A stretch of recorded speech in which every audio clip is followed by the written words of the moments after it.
चलो क्या क्या था अपना? क्लास निकाल लूं पहले। हाँ सर पहले क्लास जल गई। हाँ हाँ सर। मिल गई यस सर। सर। कैलकुलेशन बहुत थे।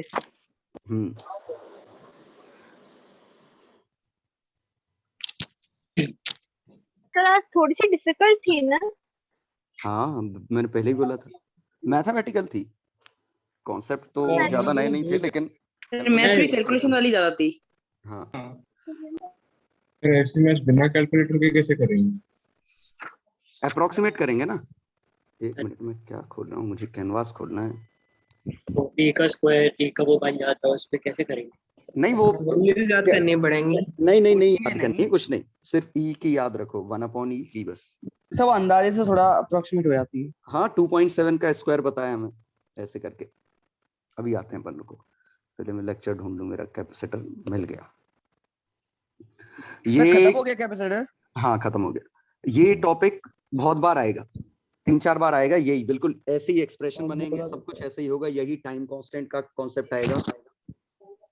ठीक है, तो ये अपन ने आगे की तैयारी करी है इसमें, ये समझो इस टॉपिक में।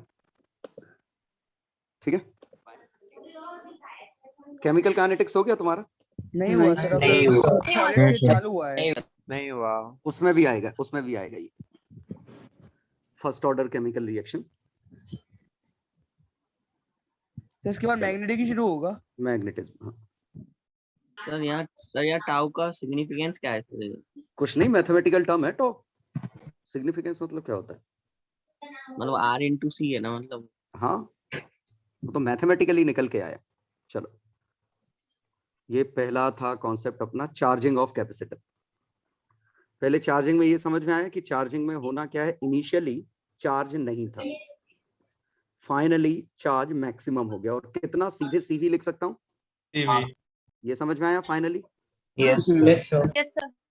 क्योंकि पूरा का पूरा ड्रॉप इस पे आएगा, करंट हो जाएगा 0, पूरा ड्रॉप इस पे आएगा, ये सीवी रेजिस्टेंस पे ड्रॉप आएगा 0। और इनिशियली रेजिस्टेंस पे पूरा का पूरा रेजिस्टेंस पे ड्रॉप था कितना, आई आर। तो आई की वैल्यू हम लिख सकते हैं V बाय आर।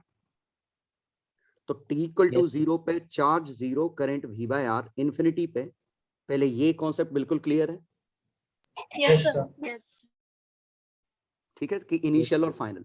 तो हम इससे रफली ग्राफ तो बना ही सकते हैं कि चार्ज का ग्राफ बढ़ रहा है, करंट का ग्राफ घट रहा है।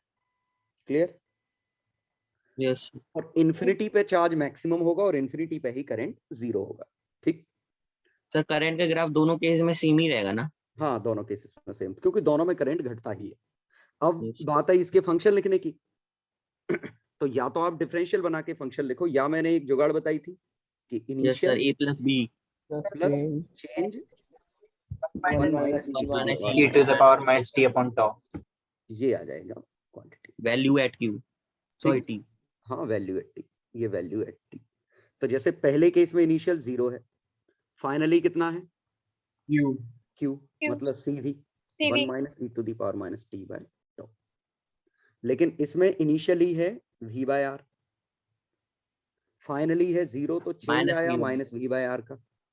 Yes 1 minus e to the power minus t by tau। V by R cut गया तो सॉल्व करने पे V by R e to the power minus t by tau। Clear? Yes sir.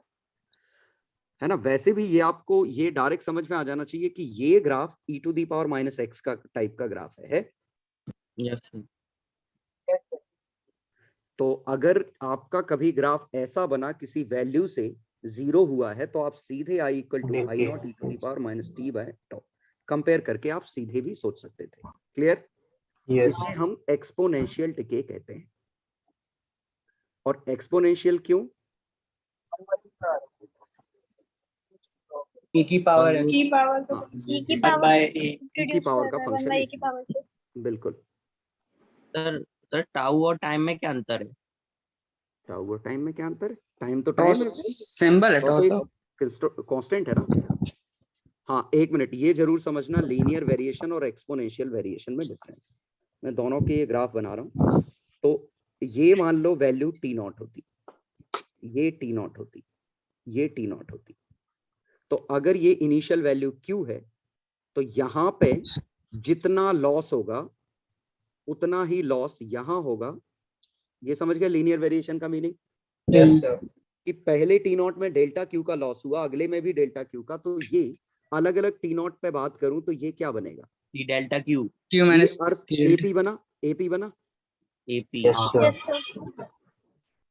अब जरा देखो कि ज्योमेट्रिक डिके, इसी को ज्योमेट्रिक डिके भी कह सकते हैं, बस मीनिंग समझ लेना तो आपको बड़ा अच्छा समझ में आएगा। ये वैल्यू क्यू नॉट थी, ये अगर क्यू नॉट बाय के हो गई तो ये Q naught by Q K naught square. Q naught by K square. square. GP. Q Q naught by K cube. मतलब पहले केस में सेम टाइम इंटरवल पे सेम चेंज आ रहा है, दूसरे Yes. केस में सेम इंटरवल पे सेम चेंज नहीं आ रहा है। चेंज तो कुछ और है, देखो यहाँ चेंज बड़ा था, अब चेंज छोटा है। छोटा फील आ रहा है चेंज क्या? चेंज तो ये है, ज्योमेट्रिकली घट रहा है। फिर चेंज ये है 1 by K 1 by K minus 1 by K square, तो चेंज बराबर नहीं है ना। ज्योमेट्रिक प्रोग्रेशन है कि वैल्यू हमारी जीपी में है। पक्का कॉन्सेप्ट Yes. समझ में आया? ज्योमेट्रिक डिके Yes, का sir. मतलब Yes, sir. Yes, sir. कि जो चेंज आएगा, अगर मैं इसको डेल्टा लिख रहा हूं तो अगला चेंज डेल्टा बाय के है, हाँ सर, तो अगला चेंज डेल्टा बाय के स्क्वायर होगा। ये फील आया? हाँ Yes, sir. कि Yes, अब sir. लिखते तो 1 अपॉन के स्क्वायर माइनस 1 अपॉन के क्यूब होता। अपन के स्क्वायर कमान। तो यहाँ चेंज कांस्टेंट आ रहा है, हर जगह चेंज डेल्टा का है, लेकिन यहाँ चेंज जीपी में है, क्वांटिटीज जीपी में है। पक्का समझ में आया ज्योमेट्रिक डिके का मतलब? Yes, Yes, sir. sir. और लीनियर डिके में वाकई में ये वैल्यू जीरो अटेन कर लेगा कभी ना कभी। ज्योमेट्रिक डिके में कभी भी वैल्यू अप्रोच जीरो करेगा। नहीं होगी। पक्का समझ अप्रोच गए? करता रहेगा हमेशा के लिए इनफाइनाइट तक। ये कॉन्सेप्ट बिल्कुल क्लियर है? Yes, sir sir. Harmonic decay होता है? नहीं, पॉपुलर तो यही दो डिके हैं, लीनियर और ये। अब डिके तो हम कुछ भी फंक्शन बना सकते हैं, लेकिन जो कॉमनली यूज होते हैं ना वो लीनियर और यही है।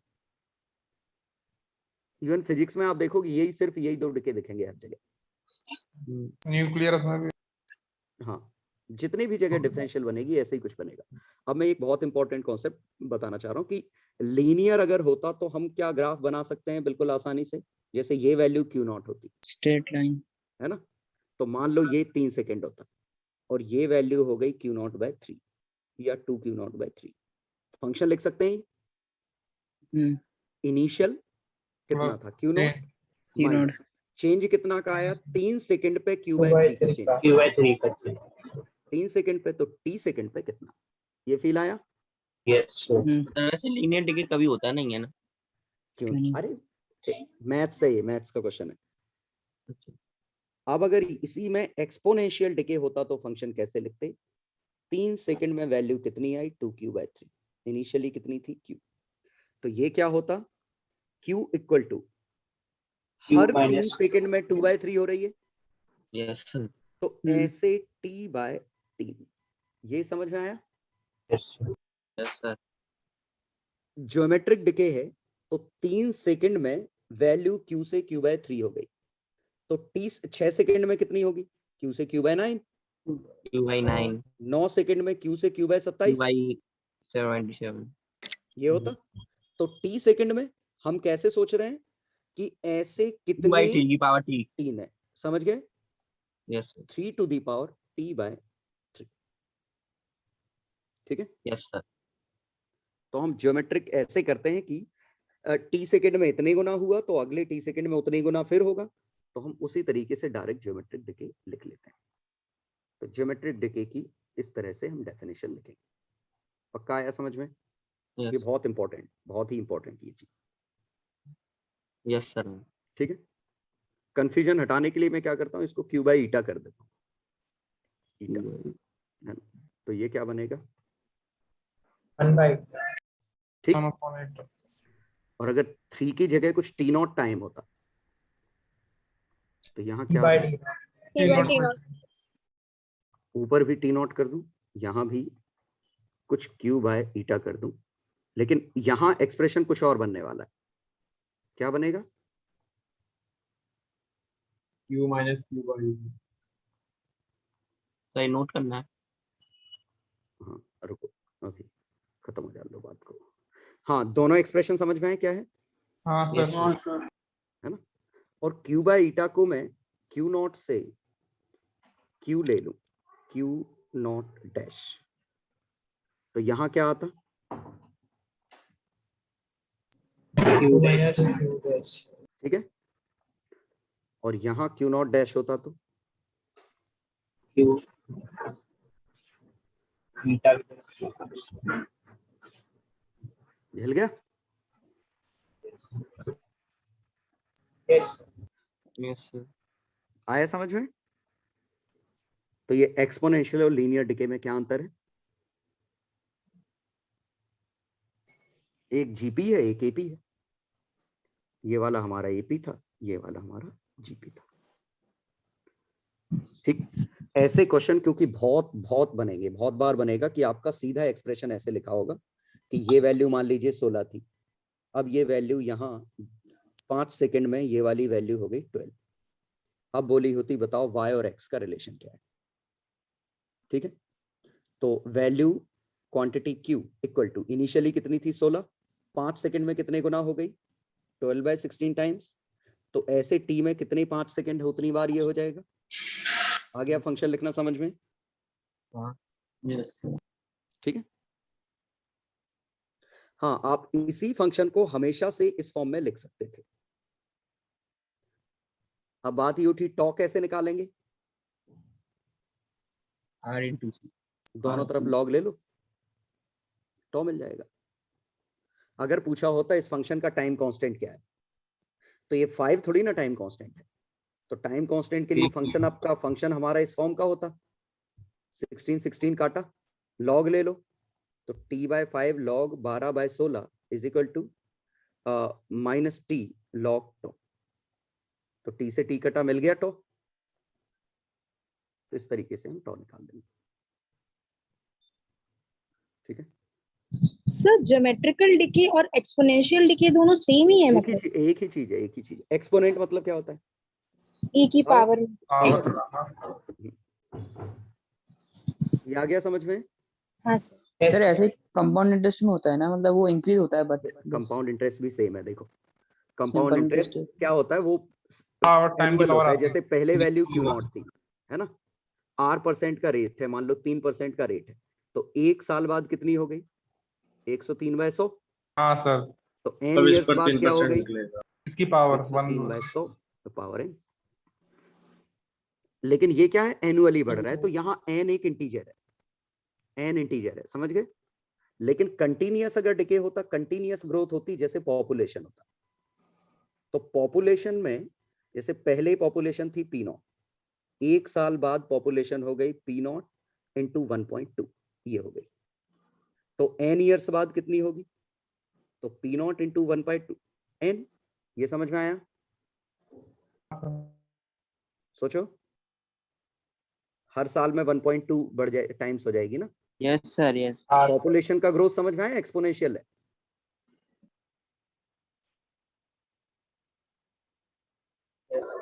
एक्सपोनेंशियल। क्यों?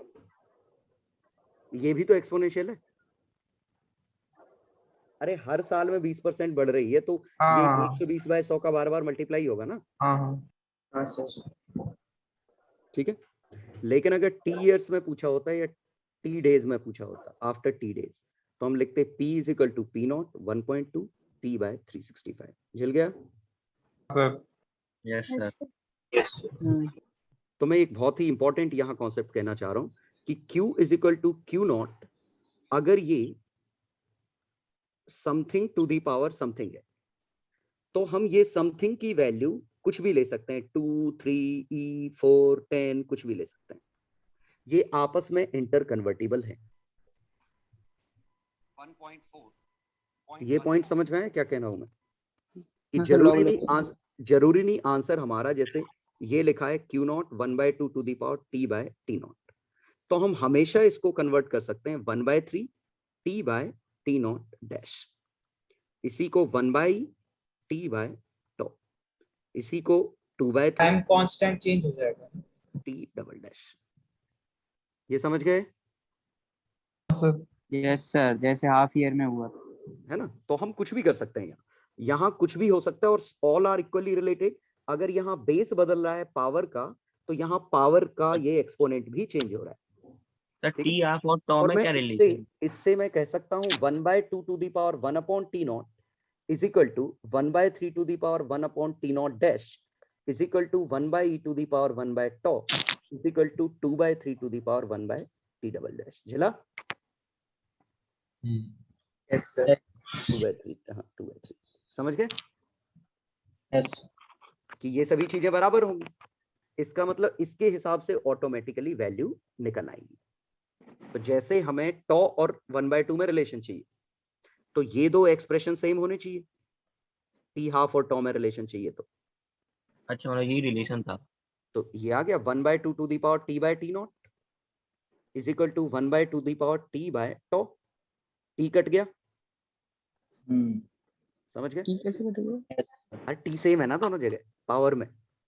अरे यार लॉग ले लो, लॉग लेके काट दो, मत काटो। ये टी नहीं दिख रहा है, कट जाएगा। कट गया। दोनों तरफ सेम पावर है तो कट नहीं जाएगा टी। ठीक है, नहीं तो लॉग ले लो। T by T naught log 1/2 t by tau log 1/e। T और टी कटा तो लॉग 1/2 तो 1/t नॉट लॉग 2 नेगेटिव और उधर 1/टॉ लॉग e नेगेटिव, काट दिए नेगेटिव तो मिल गया टी नॉट लॉग e 1 होता है। तो T naught is equal to tau log 2 आ गया ये रिलेशन। सर हम ऐसा बोल सकते हैं कि हमेशा 1/, में जो डिनोमिनेटर होगा उसी का लॉग करके टॉ से मल्टीप्लाई कर दे तो हाँ टी हाँ बाय हाँ, टी एक ही बात है, एक ही बात सोच सकते हैं। अदरवाइज सबसे बढ़िया एक्सप्रेशन लिखो, तुम्हें खुद समझ में आ जाएगा जो बनेगा। ठीक है, हालांकि दो ही पॉपुलर हैं, टी हाफ और टॉ, ये मोस्ट पॉपुलर है।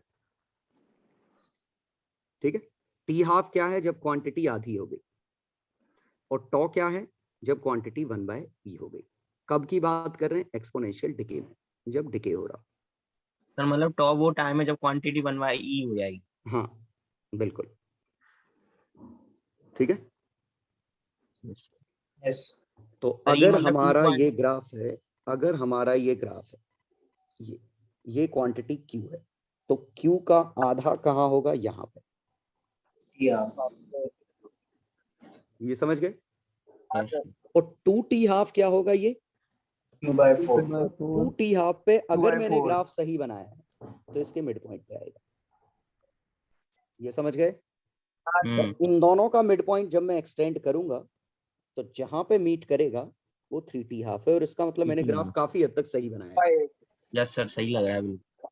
तभी वो पॉइंट सही आ रहे हैं। ठीक है, लेकिन जब हम टॉ की बात करें तो टॉ के लिए आपको ये समझना पड़ेगा कि 1/e कितना होता है। 0.37 1/e याद कर लो 37% होता है। 0.37 1/e भर याद रखो, बाकी याद रखने की जरूरत नहीं।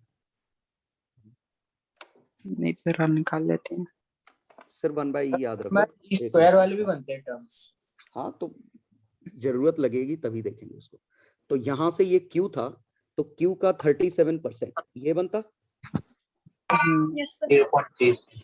और यहाँ पहुंचने में इसको टॉ ये लगता।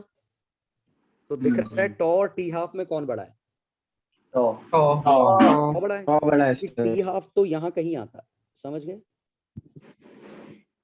क्लियर? बड़ा टाइम। तो हम कह सकते हैं बड़ा टॉ है तो टॉ में log 2 करने पे टी हाफ आएगा, क्योंकि log 2 की वैल्यू 0.693 होती है। टॉ बड़ा है क्योंकि यही तो कंफ्यूजन होता है कि log 2 किस तरफ है। एक तरफ log 2 आएगा, एक तरफ log e आएगा। log e 1 होता है तो log 2 आएगा कहीं ना कहीं। तो वो हमें पता है टॉ ज्यादा बड़ा होता है, तो टॉ log 2 छोटा कर दिया, टी हाफ बन गया। क्लियर? हमारा टॉ टी हाफ। ठीक है, पक्का क्लियर है? तो रफली आपको लोकेट करते हुए आना चाहिए कि जो टॉ आता वो शायद यहाँ कहीं आता। ठीक है, ये टॉ आता। क्लियर? Yes. ये ऑलवेज ट्रू है ना सर? हाँ, डिके, एक्सपोनेंशियल डिके के लिए। हाँ, ये तो रिजल्ट ही निकाल लिया हमने। बस ये क्या है देखो, टी हाफ नाम जो रखा इसे हाफ लाइफ कहते हैं। अब ये हाफ लाइफ का मीनिंगफुल सिर्फ डिके में है। ये फील आया? हाँ यस सर क्योंकि चार्ज गिर रहा है ना। हाँ सर क्योंकि चार्ज चार्ज गिरेगा कम हो तभी रहा है। जब बढ़ रहा है तो उसे हाफ लाइफ भले ही हम डिफाइन करेंगे, लेकिन टेक्निकली थोड़ा life. गलत है। समझ गए ना? हाँ सर। टेक्निकली हाफ लाइफ थोड़ा गलत हो जाएगा उसमें। चलो डिके का फोटो समझ में आया? यस सर तो मैक्सिमम केस में हम ये डिके की ही बात करेंगे आगे फिजिक्स में, इसीलिए मैंने इसको इतना डिटेल में एक्सप्लेन किया। सर इसमें जो ग्राफ का T मीनिंग क्या है, टॉ का मीनिंग क्या है, टी हाफ का मीनिंग क्या है, और कौन सा कहाँ लोकेटेड है। ठीक है सर यहाँ हाफ लाइफ टेक्निकली इसलिए गलत है ना क्योंकि चार्ज हमारा खत्म नहीं हो रहा। नहीं, सिर्फ यहाँ तो यहाँ सही है रे, यहाँ सही है। तो कहाँ गलत ग्रोथ है? ग्रोथ वाले में गलत हो जाएगी। अच्छा हाफ लाइफ मतलब कब क्वांटिटी आधी हो गई। तो एक हाफ लाइफ में आधी हुई, 2 हाफ लाइफ में 1/4 हुई, 3 हाफ लाइफ में 1/8 हुई। ऐसे ही होता है। समझ गए? कैपेसिटर की क्योंकि डिस्चार्ज हो रहा है कैपेसिटर। Yes clear? सर और जैसे सर ये न्यूक्लियर डिके होगा, न्यूक्लियर डिके में, डिके नाम ही डिके है, तो इसमें रेडियो एक्टिविटी इसी लॉ को फॉलो करता है कि A is equal to A0 1/2 to the power T by T half कुछ आएगा, है ना। A0 है इसकी इनिशियल एक्टिविटी, A है एक्टिविटी। तो हर हाफ लाइफ में एक्टिविटी आधी हो जाएगी, अगले हाफ लाइफ में उसकी भी आधी, अगले हाफ लाइफ में उसकी भी आधी। समझ गए? तो जो रेडिएशंस निकलेंगी वो आधी होती जाएंगी। Yes. अब बताओ क्या कह रहे थे? सर जो अपना सर मतलब ये कह सकते हैं ना कि सर जो अपना टी बाई टॉ है इसमें मतलब अपन ये कह सकते हैं टी वेरिएबल और टॉ टाइम कांस्टेंट टाइम है। अंडरस्टूड है, कह नहीं सकते है ये चीज। हाँ मतलब खाली टी वेरिएबल है बस। यही तो था लेक्चर में। टॉ तो कांस्टेंट है, नाम ही इसका टाइम कांस्टेंट है। यस हाँ ये समझ में आया। ये सब डिके के लिए हाफ लाइफ डिफाइन की। अब जब हम हाँ, ये ग्रोथ के फिजिक्स लिए आ बात गया। करते, ये बिल्कुल फिगर क्लियर होना चाहिए ना। यस सर अगर ना लिखा हो, मैंने क्लास में वैसे बनवाया होगा ही, सर बनाया था। बनाया था ना। लेकिन जब हम ग्रोथ की बात करते तो ग्रोथ में अच्छे समझना ये भी, ये मैक्सिमम वैल्यू Q0 है। तो जो T हाफ में, ये T हाफ में अभी भी सही है, Q0/2 होगा।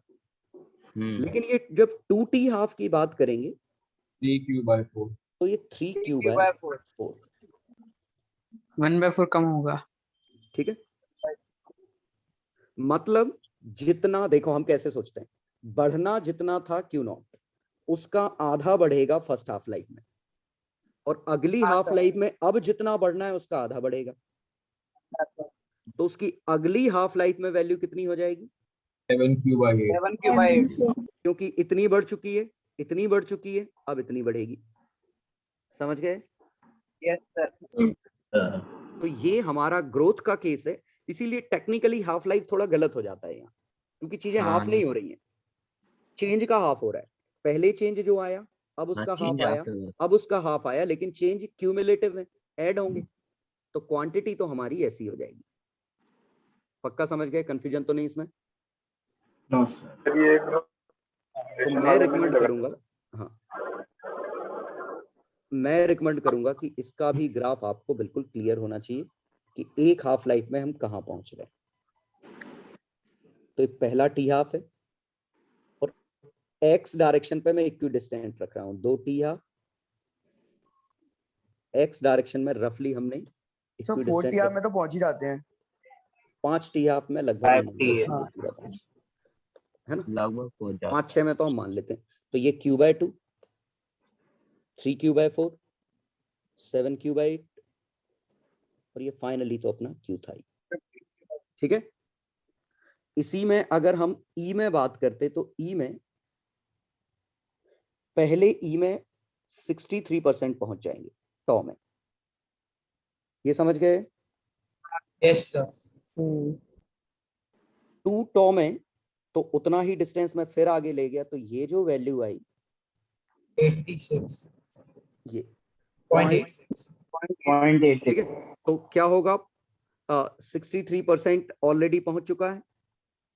अब 63 बचा कितना? 37, उसका 63% और पहुंचेगा।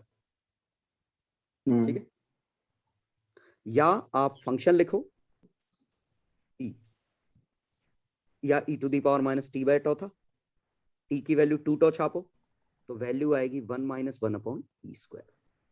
ठीक, तो ये 0.86 के करीबन पहुंच जाएगा। तो ये याद रखने की जरूरत नहीं, सिर्फ हम पहला चीज याद रखेंगे। ठीक, तो वंस अगेन यहां चेंज मतलब क्वांटिटी अगर लिखें तो यहां क्वांटिटी Q जैसे 3 टॉप है लिखते, तो पहले कितना चेंज आया, तो कितना था Q नॉट से Q नॉट बाय E हो गया सर। तो पहले में 1 - 1 बाय E बढ़ गया, है ना। फिर हमने कितनी क्या क्वांटिटी ली, जो बची क्वांटिटी है कितनी Q बाय E, उसका 1 - 1 बाय E, फिर Q by E square 1 - 1 by E, ऐसे कुछ इस तरह बनेगा। यस तो अब ये एक्सप्रेशन तो लिखना, ये तो गंदा बन रहा है, हाफ लाइफ की तरह तो बन नहीं रहा है, इसीलिए हम क्या करते हैं, ये लफड़ाई खत्म कर देते हैं, इसको इस फॉर्म में लिखना। हम फॉर्मूला लिखते हैं और t की वैल्यू 3 टो छाप देंगे, 1 - 1 बाय EQ। ठीक, Yes. चलो आ जाएं अब वापस अपने इस पे।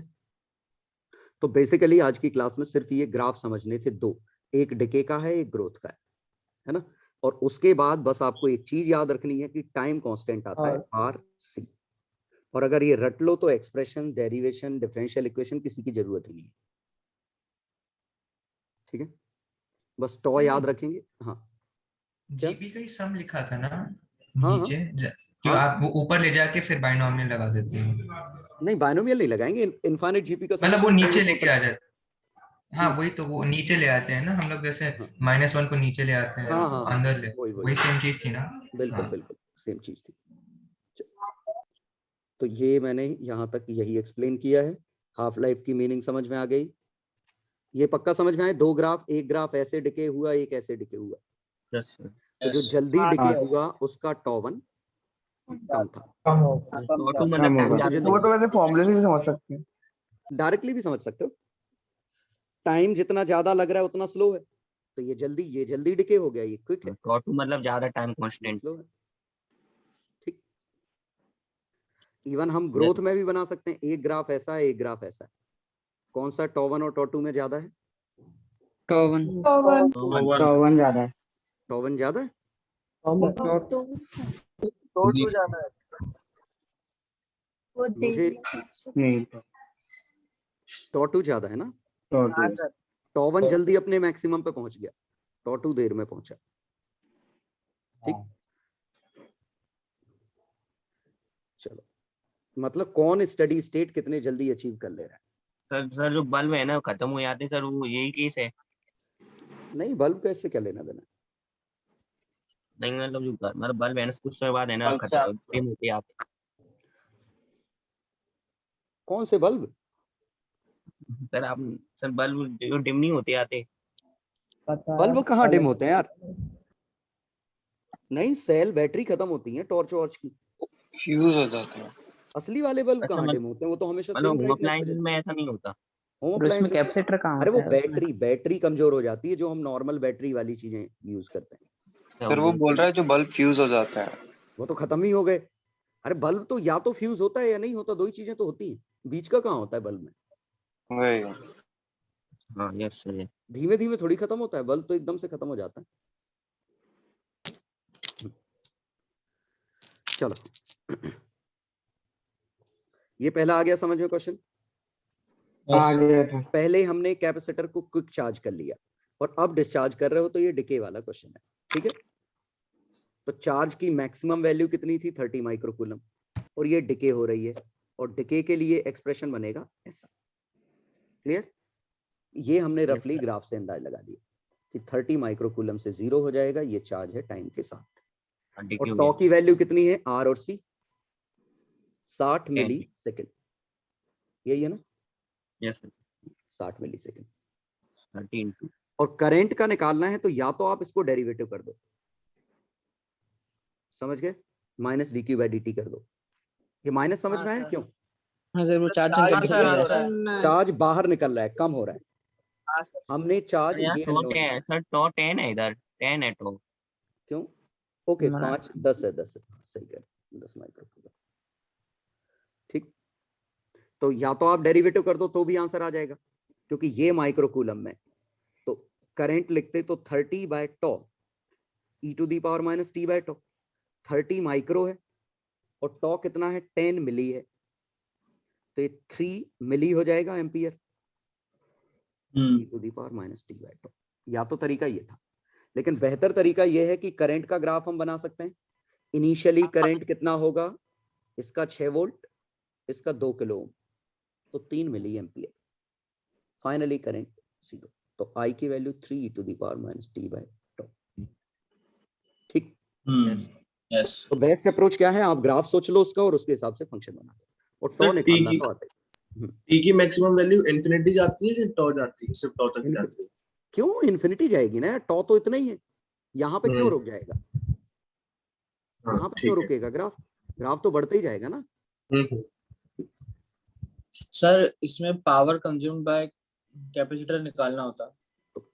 पावर कंज्यूम्ड बाय कैपेसिटर रटने की जरूरत नहीं, ऐसे सोचो, पावर क्या है, एनर्जी का derivative, E by energy Q square by 2c है, इसका डेरिवेटिव Q by C कर सकते हो, by और ये q by c into D Q by D T, और ये v है, ये i है। सोचो सर माइनस सर ये करा था।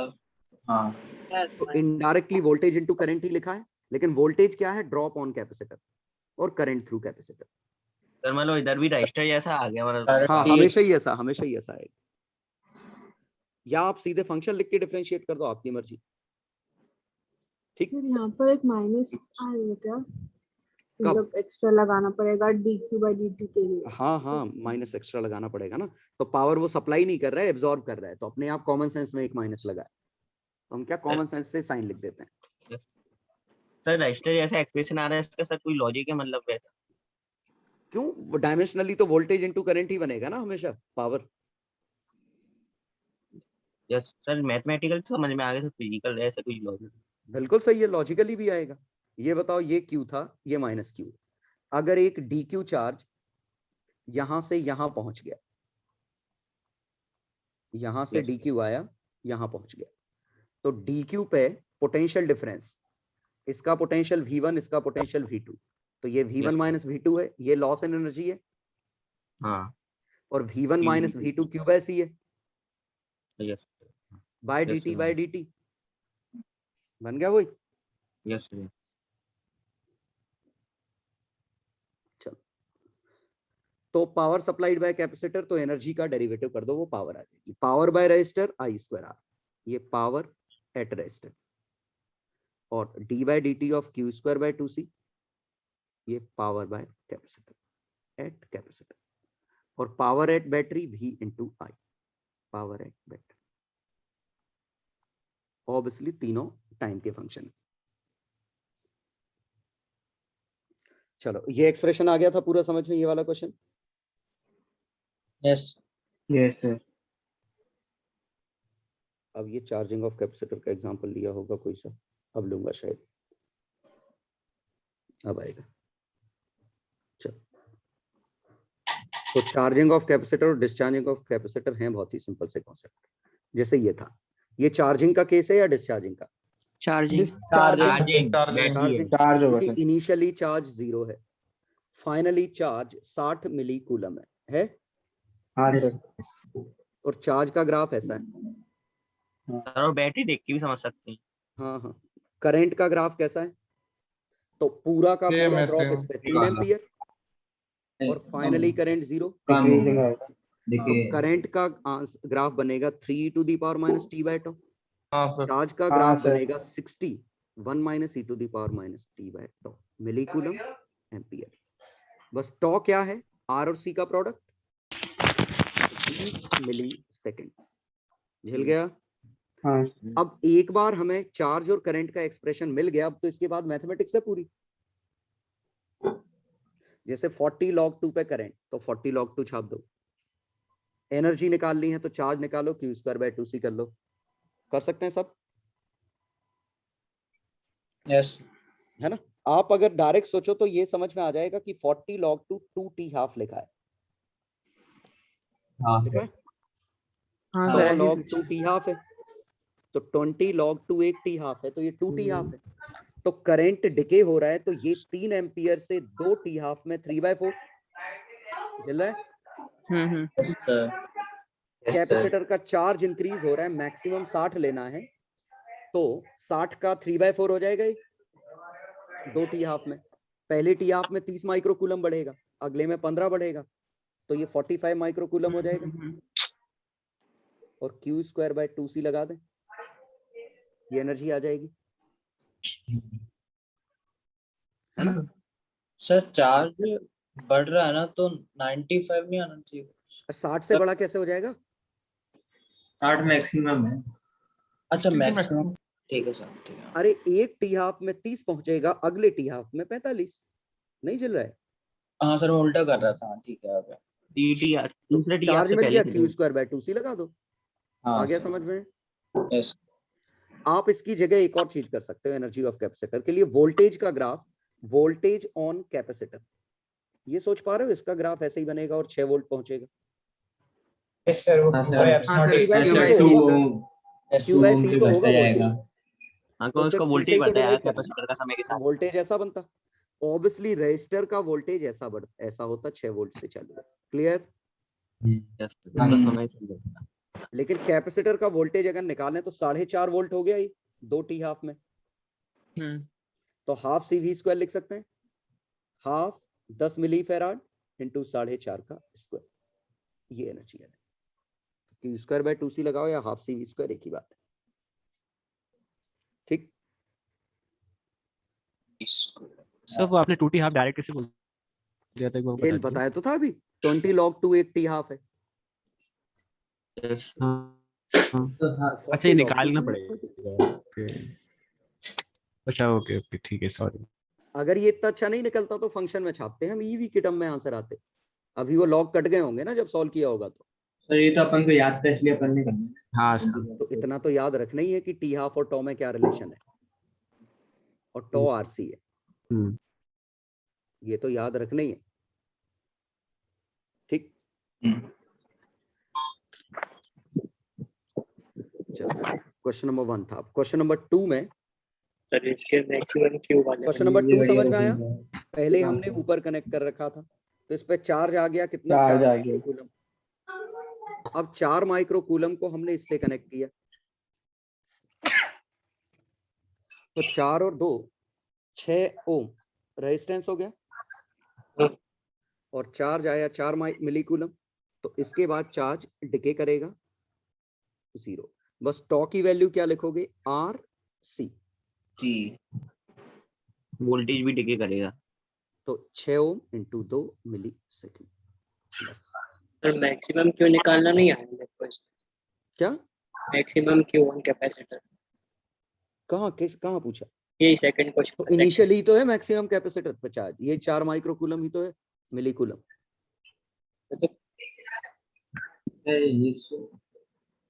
क्यों, जो इनिशियली चार्ज है वही तो है, बाद में तो डिस्चार्ज हो गया ना।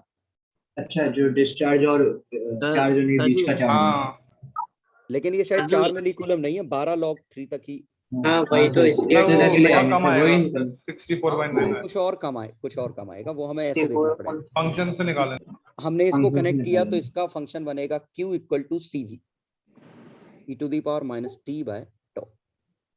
CV की वैल्यू 24, 12 24, 1 - e⁻t, और टॉ कितना है, 3 और 2 6 मिली सेकेंड। ठीक है, अब 12 log 3 तक चार्ज ले गए किया है, 12 log 3/6 log 3। ओके, तो ये बना 24, 1 - e⁻, माइनस log 9, ई और log कट गए, 1 - 1/9, 24 का 8/2। तो सर फिर नीचे कनेक्ट किया उस पर नहीं आएगा कुछ? अब सुनो, तो ये हो गया कि इस पे इतना चार्ज है 64/3। अब हमने इसको जब कनेक्ट किया तो इस पे चार्ज रहेगा 64/3 मिलीकूलम इनिशियली। ये मैक्सिमम है। अब ये डिके होगा, हाँ अब ये डिके होना चालू करेगा, तो Q का फंक्शन आएगा 64/3 e⁻t/τ, और इस टॉ की वैल्यू कितनी होगी, 6 × 12 मिली। ये बनेगा चार्ज, और डेरिवेटिव टॉ कर दो, करंट आ जाएगा। और टी की टॉ- जगह 12 log 3 पुट कर देंगे। अब क्यों 12 log 3 फिर से पुट करोगे? सर 12 log 3 पे ही तो वो दूसरे पे कनेक्ट हुआ है। वो तो निकाल चुके हैं ना, अब कितनी बार करोगे? निकालता अच्छा। नहीं वैसे चार्ज। सर वैसे ये अब इसके टी बाद माइनस log 2 होता ना, क्या टी माइनस उस टाइम पे अपन ने ये इसका टी कनेक्ट खुद किया है। हमने T measured from the time when switch is closed, हाँ सर वही ना। व्हेन स्विच इज क्लोज्ड, ठीक है। इनिशियल वो है ना। चलो आ गया समझ में क्या है? अब वो पूछा ही नहीं ना, इसके बाद तो टी का फंक्शन ही पूछा है ना। ये तो देखो मैक्सिमम करंट होगा इनिशियली, मैक्सिमम चार्ज होगा इनिशियली, मैक्सिमम करंट होगा इनिशियली। तो पहले ये 2 ओम पे चार्ज करंट, तो बीच क्या में, चार्ज तो मैक्सिमम बीच में होगा ना जब कनेक्ट किया है। वही उसी को इनिशियली मैं नाम दे रहा हूँ, वो दूसरी प्रोसेस का इनिशियल। दूसरी प्रोसेस का इनिशियल, ठीक है। तो अगर ग्राफ बनाना चाहो तो चार्ज का ग्राफ ऐसा बनेगा, यहां से ऐसा, क्लियर? बनाया था मैंने। ये जो आपने 64 e की पावर लिखा है ना -t/τ, इसमें टी में क्या पुट करेंगे अपन? यहाँ लिखेंगे 64/3 e to the power t, हाँ, क्या है -t -12 log 3/τ। अच्छा ऐसे लिखेंगे। और क्या, इसका कितना था maximum 12, 1 - e to the power -t/τ 1/2, ये 12 log 3 है ना। तो ये चार्ज का फंक्शन है, डेरिवेटिव करोगे करंट का फंक्शन आ जाएगा, सब कुछ निकल आएगा, ठीक। थैंक यू सर अगर कैपेसिटर पे चार्ज क्यू मैक्स नहीं हुआ, कुछ क्यू हुआ सर, तब भी डिस्चार्जिंग होगी ना? वो तो उससे मतलब ही नहीं, जो है उस समय स्विच करते समय वही उसका क्यू मैक्स की तरह बिहेव करेगा ना। वही अच्छा, तो मतलब भले ही क्वेश्चन पूरा तो चार्ज नहीं देखना आया है। कैपेसिटर पे। उससे कोई मतलब। इसके बाद ये ग्राफ यहाँ पे लाइन खींचो तो वही बन गया ना। यस इनिशियल चार्ज पे क्यू मैक्स दे। ओके। अब आया क्वेश्चन 2, नहीं ये हो चुका है। हाँ, अब आया calculation of time constant. Sir पीछे जाएंगे जरा, क्यों? एक चीज पूछनी। हाँ, और हाँ सर, बताओ सर ना थोड़ा क्या? इसके ना आगे सर, स्टार्टिंग में राइट या लेफ्ट, कहाँ जाना है? राइट मतलब क्वेश्चन सॉल्व करने के बाद जब थ्योरी आई थी। यही अपन ने सर यहाँ पे वो यहाँ एक कैपेसिटर था सर, बट नेक्स्ट क्वेश्चन में कैपेसिटर रेजिस्टर मिक्स है। अभी सुनो, अभी हम इनको कंबाइन करके एक सिंगल बैटरी, सिंगल वो बना सकते हैं। हाँ, उस सीरीज में बैटरी और तो ये R इक्विवेलेंट, E इक्विवेलेंट और ये C। तो अब हम इसका E1 चार्ज E1 डायरेक्ट लिख निकाल सकते हैं, C E equivalent 1 - e to the power -t/R equivalent C। झिलाए? Yes sir. ये बेसिक कॉन्सेप्ट है कि कैपेसिटर के अलावा जितना है उन सबको कंबाइन कर दो, यस सर। तो सिंगल बैटरी सिंगल रजिस्टर बन जाएगा। अब देखते हैं 2 कहाँ है। अगर 2 या 3 होंगे, ये मैंने बताया होगा, तो ये कंबाइन हो जाएंगे, पैरेलल सीरीज जैसे होंगे, और ये अलग कंबाइन कर दो। तो ऊपर वाला बन गया कितना, 2c/3, 3c/2 सॉरी, और नीचे वाला रेजिस्टेंस E और 2, ये रेजिस्टेंस कितना है? 3R था। हाँ 3R था सर, तभी पहले थ्योरी में पूरा है। तो ये बना 3E, कट रहा है ना E/4, तो ये E/4 और रेजिस्टेंस कंबाइन किया 3R/4। अब ये स्टैंडर्ड क्वेश्चन बन गया, एक के लिए है ना सर, बस एक ही कैपेसिटर के लिए। मतलब ये पूरा सिंगल हो गया, वो सिंगल कैपेसिटर के लिए टाइम कांस्टेंट है, बता रहा हूं अभी। इसका चार्ज लिख सकते हैं हम, चार्ज जो लिखोगे CV, तो 3c/2e/4, 1 - e to the power -t/3R/4, 3c/2 लिख सकते हैं। तो ये 3c/8, 1 - e to the power minus कितना बना, 9/8, ये बना। ये जो चार्ज निकला है, ये चार्ज इस सिस्टम से निकला है, क्लियर? अब अगर हमसे पूछा होता कि बताओ ऊपर कितना है नीचे कितना है, तो ये लिखते इनवर्स रेशियो में बांट सकते हैं, डायरेक्ट 3 और 2q/3 क्योंकि यहाँ से Q कितना गया ये वो निकाल लिया हमने, हाँ ये Q, और यहाँ से डायरेक्ट रेशियो में, सॉरी डायरेक्ट रेशियो में बटेगा डायरेक्ट 1:2 ऊपर C/2 2/3 1:2 तो Q/3 2q/3।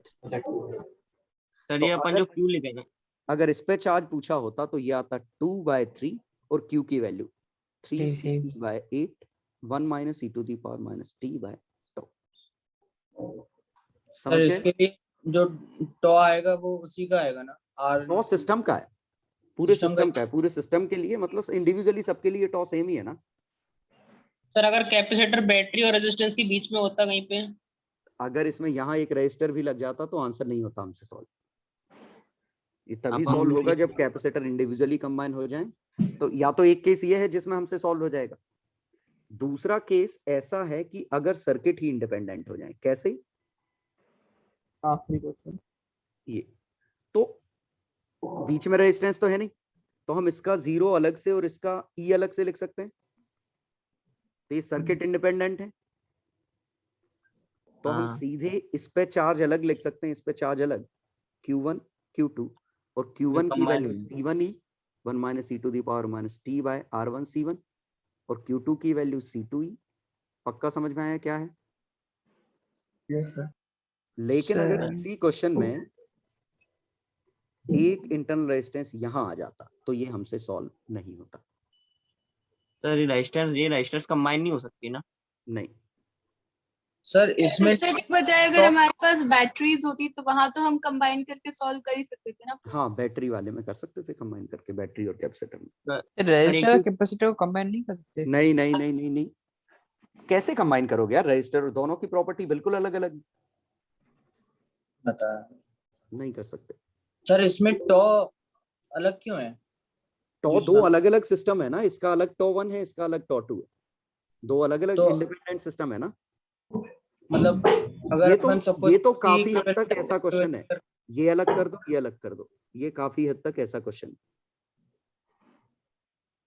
है। तो दो अलग अलग सर्किट हो गए, अलग अलग टाइम आ गया।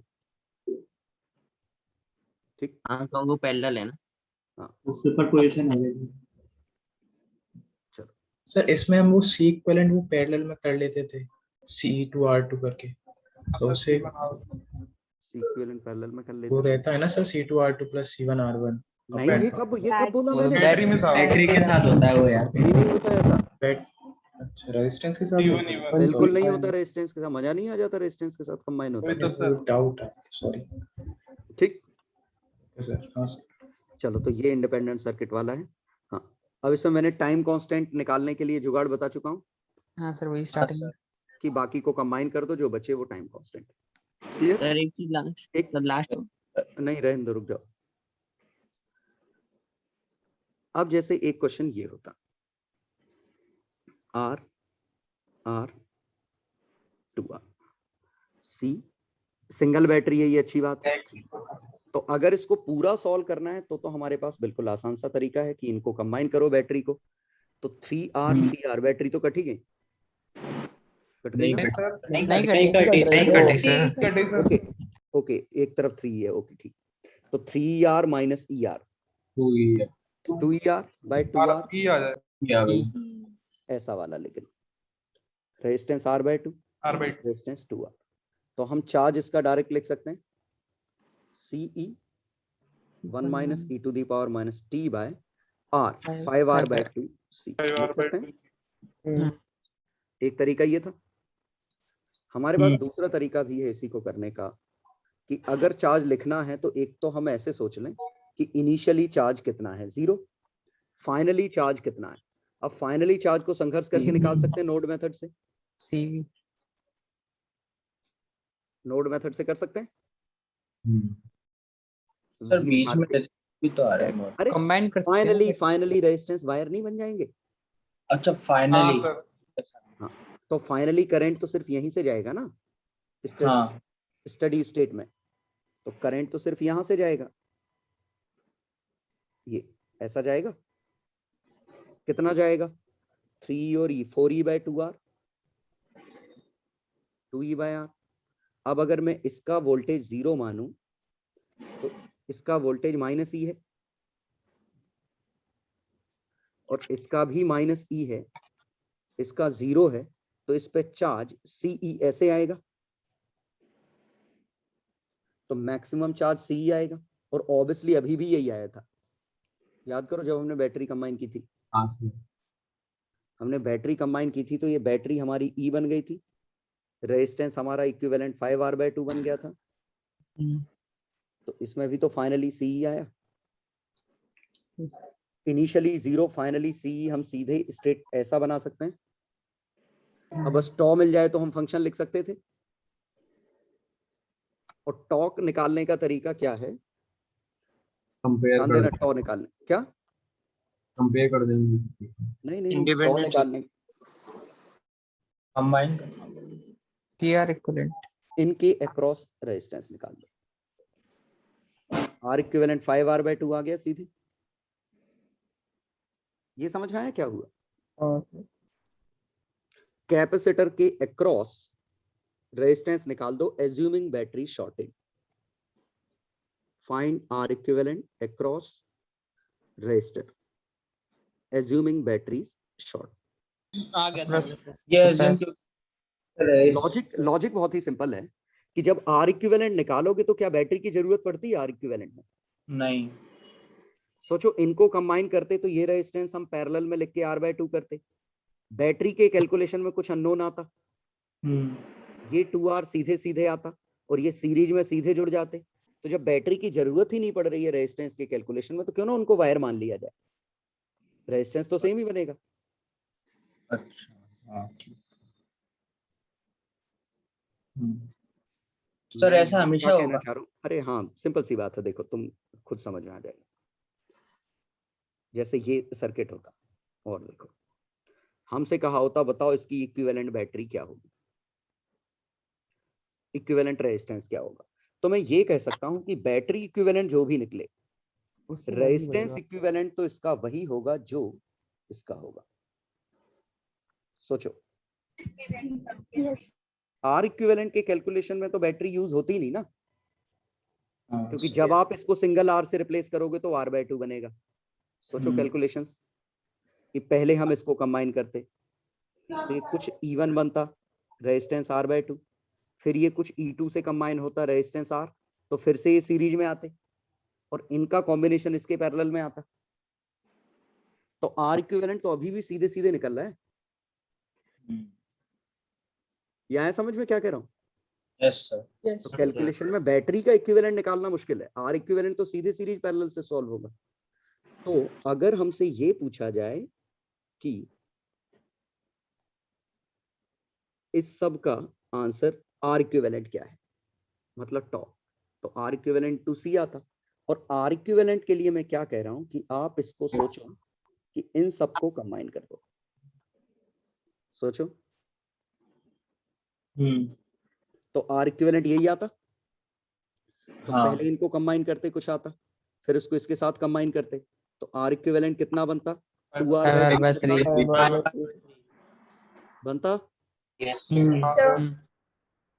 बैटरी भले जो भी बने, तो हम ये कह सकते हैं कि ये कुछ सर्किट इस तरह का बनेगा। हाँ, E नहीं पता, लेकिन टॉ निकालने के लिए ये तो वैसे भी जरूरी नहीं है ना। हाँ सर, अगर सिर्फ टॉ पूछा हो तो डायरेक्ट मिल जाएगा ना। हाँ ठीक, आया समझ में? Yes sir. तो क्या होगा, कई बार क्विक कैलकुलेशन के लिए हम इसको एक एग्जांपल देख लो, फिर हम सोचते हैं इसके बारे में।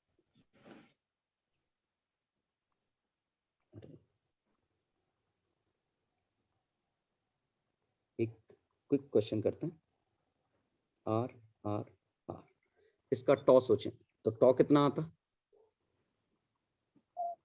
CR/3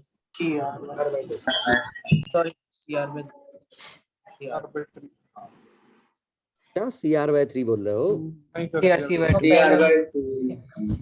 ऐसे सोचेंगे ना। हाँ सर। ये आता टॉ। अब अगर मैं इससे पूछूं कि बताओ इनिशियली करंट बैटरी से कितना है, t=0 पे फिगर कैसा होगा? तो t=0 पे फिगर ऐसा होगा, t इक्वल टू इन्फिनिटी पे फिगर ऐसा होगा, t इक्वल टू 0 पे करंट कितना आएगा 2E/3R। 2E/3R। इन्फिनिटी पे करंट आएगा E/2R।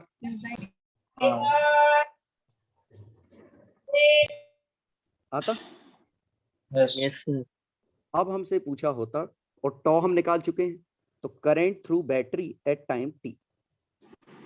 तो बैटरी का ग्राफ हम देखें तो E/2 2E/3R था, पहले था, अब E/2R ऐसा बना है।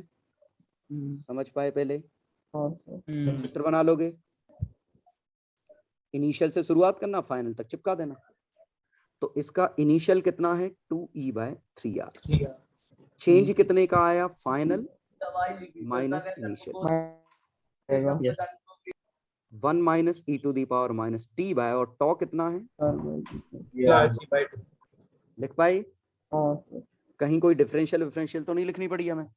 तो ये करंट थ्रू बैटरी हम ऐसे लिख सकते हैं। तो हम क्या करेंगे कि इनिशियल निकाल लेंगे t इक्वल टू 0 पे, t इक्वल टू इन्फिनिटी निकाल लेंगे। अब उसके बाद ये फॉर्मूला लगेगा, initial plus change 1 minus e to the power minus t by tau. सिर्फ निकालने को क्या रह जाएगा, टॉ, और टॉ तो हम मेंटल कैलकुलेशन से ही निकाल पा रहे हैं। तो ये समझ पाए कि हम आंसर निकाल पाएंगे हमेशा, हाँ सर आ गया। है ना? जैसे चार्ज ऑन कैपेसिटर पूछा होता, इनिशियल 0 है, फाइनली कैपेसिटर पे चार्ज CE/2 होगा। सोचो, हाँ सर। यहाँ पे ड्रॉप E/2 आएगा ना, ड्रॉप, तो CE/2 और 1 minus e to the power minus t by tau. Sir इसमें जो Q है ना वो चार्ज ऑन कैपेसिटर ही होता है ना हमेशा? हाँ, चार्ज ऑन कैपेसिटर। सर क्योंकि बीच बीच में आप फ्लोन बोल रहे थे। तो फ्लोन बोल रहे थे तो घटा रहे होंगे बाद में हम। अच्छा, वो तो वेरिएबल लेने का तरीका है कि आप फ्लोन भी ले सकते हो, चार्ज ऑन कैपेसिटर भी ले सकते हो। फ्लोन लेते हो तो हमेशा dq/dt आई आता है, चार्ज ऑन कैपेसिटर लेते हो तो प्लस या माइनस आएगा, डिपेंड करेगा बढ़ रहा है घट रहा है। सर आपने कही थी माइनस dq/dt मतलब कैपेसिटर से निकल रहा है, फॉल हो रहा है। बिल्कुल, हाँ। फाइनली इवेंचुअली हमें मतलब आज का पूरा लेक्चर ये जो सामने स्क्रीन पर दिख रहा है ये समझने के लिए था कि हम इनिशियल और फाइनल तो पिछली क्लास में भी निकाल पा रहे थे, बस इस क्लास में नई क्या चीज सीख गए कि हम इंटरमीडिएट वैल्यू भी निकाल सकते हैं चार्ज और करंट की। ठीक सर, जो हमारा पहले वाला मेथड था जो क्लास के स्टार्टिंग में था, उससे हम बाकी पूरे सर्किट में करंट और चार्ज नहीं निकाल सकते? पहले वाला मेथड कौन सा था? जिससे सिर्फ हम कैपेसिटर के अलावा करंट और क्यों निकालते थे? उससे कैपेसिटर के आंसर मिलेंगे। अब बैटरी से पूछ लिया होता तो? हाँ, तो उसके लिए सिर्फ यही मेथड है? नहीं तो फिर उसको फिर डिस्ट्रीब्यूट करते, फिर डिफरेंशियल बनाते। उसके लिए फिर KVL लगाना पड़ता? KVL लगाना पड़ता, बिल्कुल बिल्कुल सही है ना। तो कर सकते हैं, उससे भी करके देखना, उससे भी आ जाएगा, लेकिन फिर वो गंदा हो जाता है कि लिखना पड़ता है, वो हम डायरेक्ट नहीं सोच पाते। हाँ सर, वही 2 वेरिएबल्स आ जाते हैं। लेकिन इसमें फायदा क्या है कि इनिशियल निकालो, फाइनल निकालो, और वो ये एक्सपोनेंशियल वेरिएशन का फॉर्मूला लगा दो। बस टॉ निकालना है तो टॉ निकालना मैंने मेंटल कैलकुलेशन से बता दिया। ठीक, हाँ सर। इवन ये टेक्निक हम आगे भी यूज करेंगे, ये चेंज वाली टेक्निक, तो ये इनमें भी काम कर जाएगी। अच्छी बात है अगर चार्ज कैपेसिटर होंगे तो। जैसे इसी में पूछा होता t इक्वल टू 0 पे और t इक्वल टू इन्फिनिटी पे, तो 0 पे ये सॉल्व कैसे होगा? तो 0 पे हम इत्मीनान से सॉल्व कर सकते हैं पूरा सर्किट बना के, 6 वोल्ट 3 ओम, 3 वोल्ट 6 ओम। इन्फिनिटी पे सॉल्व कर सकते हैं, ये इन्फिनिटी के आंसर। बस इन्फिनिटी कितना है? 6 वोल्ट 3 ओम, 3 वोल्ट 6 ओम। कितना आएगा इन्फिनिटी पे current? 1 ampere. 9/1 ampere. Initially current कितना आएगा? तो ये हमें निकालना पड़ेगा। डायरेक्शन बताते हैं किसकी? करंट की। एरो उल्टा है। अब इनिशियली निकालेंगे तो इनिशियली निकालने के लिए नोड मेथड या बैटरी कंबाइन कर लेंगे। तो मैं नीचे की दो बैटरी कंबाइन करूं, 36 माइनस 9 27/3 वोल्ट और 2 ओम। सही है? 3 और 2 5/3, क्या 5/8 एम्पियर। क्या हुआ? क्या कोई दिक्कत है? चलो मत 5/6 हाँ 5/8 आ रहा है मेरे, ये x मान लो, तो यहां से कितना करते x - 2/6 plus x + 6/3 plus x - 3/6 लिख सकते हैं इक्वल टू 0। तो फिर ये x + 2 आएगा। x + 2 ही तो है, ओके -2 है, x - 6 हर जगह उल्टा है, x + 3, ठीक है। हाँ अब क्या बनता है, x की value x + 2, 2x - 12 plus x + 3 equal to 0। कितना बना 4x 4x 3 और 2 5 7 -7 x इज इक्वल टू 7/4। एक बार x 7/4 प्लस का ही तो आया, तो अब हम हर जगह से करंट लिख सकते हैं। ओवरऑल करंट इलेक्ट्रिसिटी मान के हमने आंसर निकाला। तो 7/4 में 2 ऐड करो, तो यहां से 7/4 प्लस 2/6 13/24 5/8। सही तो बोला था मैंने, यही तो बोला था 5/8। चलो तो ऊपर से 5/8 एम्पियर आ गया।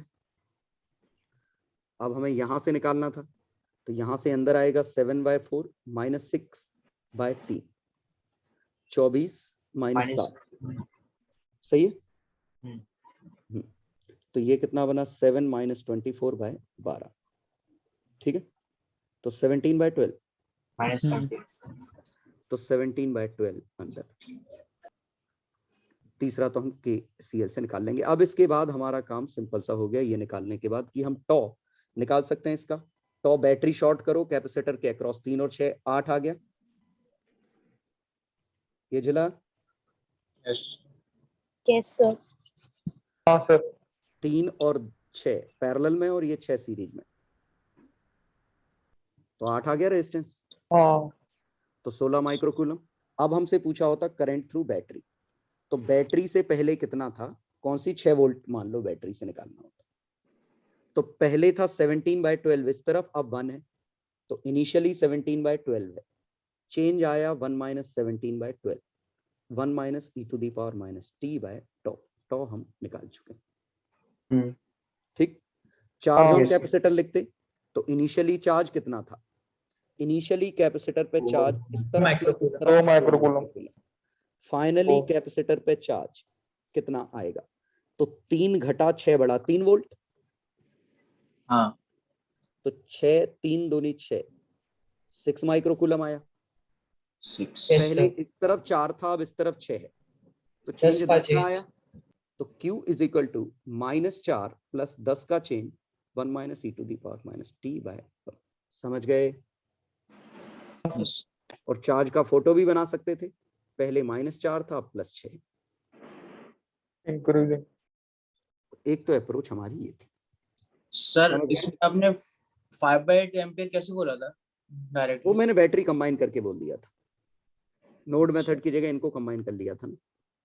अच्छा ठीक। हाँ अब इस अप्रोच का बेनिफिट ये है कि हम हर चीज किसी भी टाइम पे निकाल पा रहे हैं, ठीक है। इसका नुकसान ये है कि अगर हमसे सिर्फ पूछा होता charge on capacitor at T, in branches से पूछा ही नहीं है, अगर इनसे पूछा ही नहीं है तो इनको कंबाइन भी कर दो तो आंसर पे तो फर्क पड़ना नहीं है। तो हम क्यों ना इस क्वेश्चन को समझ गए, 36 - 9 कितना 3 वोल्ट और 2 ओम मान ले। है तो ये कंबाइन करके 8 ओम लिख लें। क्लियर। अब इस पे पहले 4 माइक्रोकूलम था, अब हमें पता है पूरा ड्रॉप इसी पे होगा, तो 12 कितना 6 माइक्रोकूलम आएगा।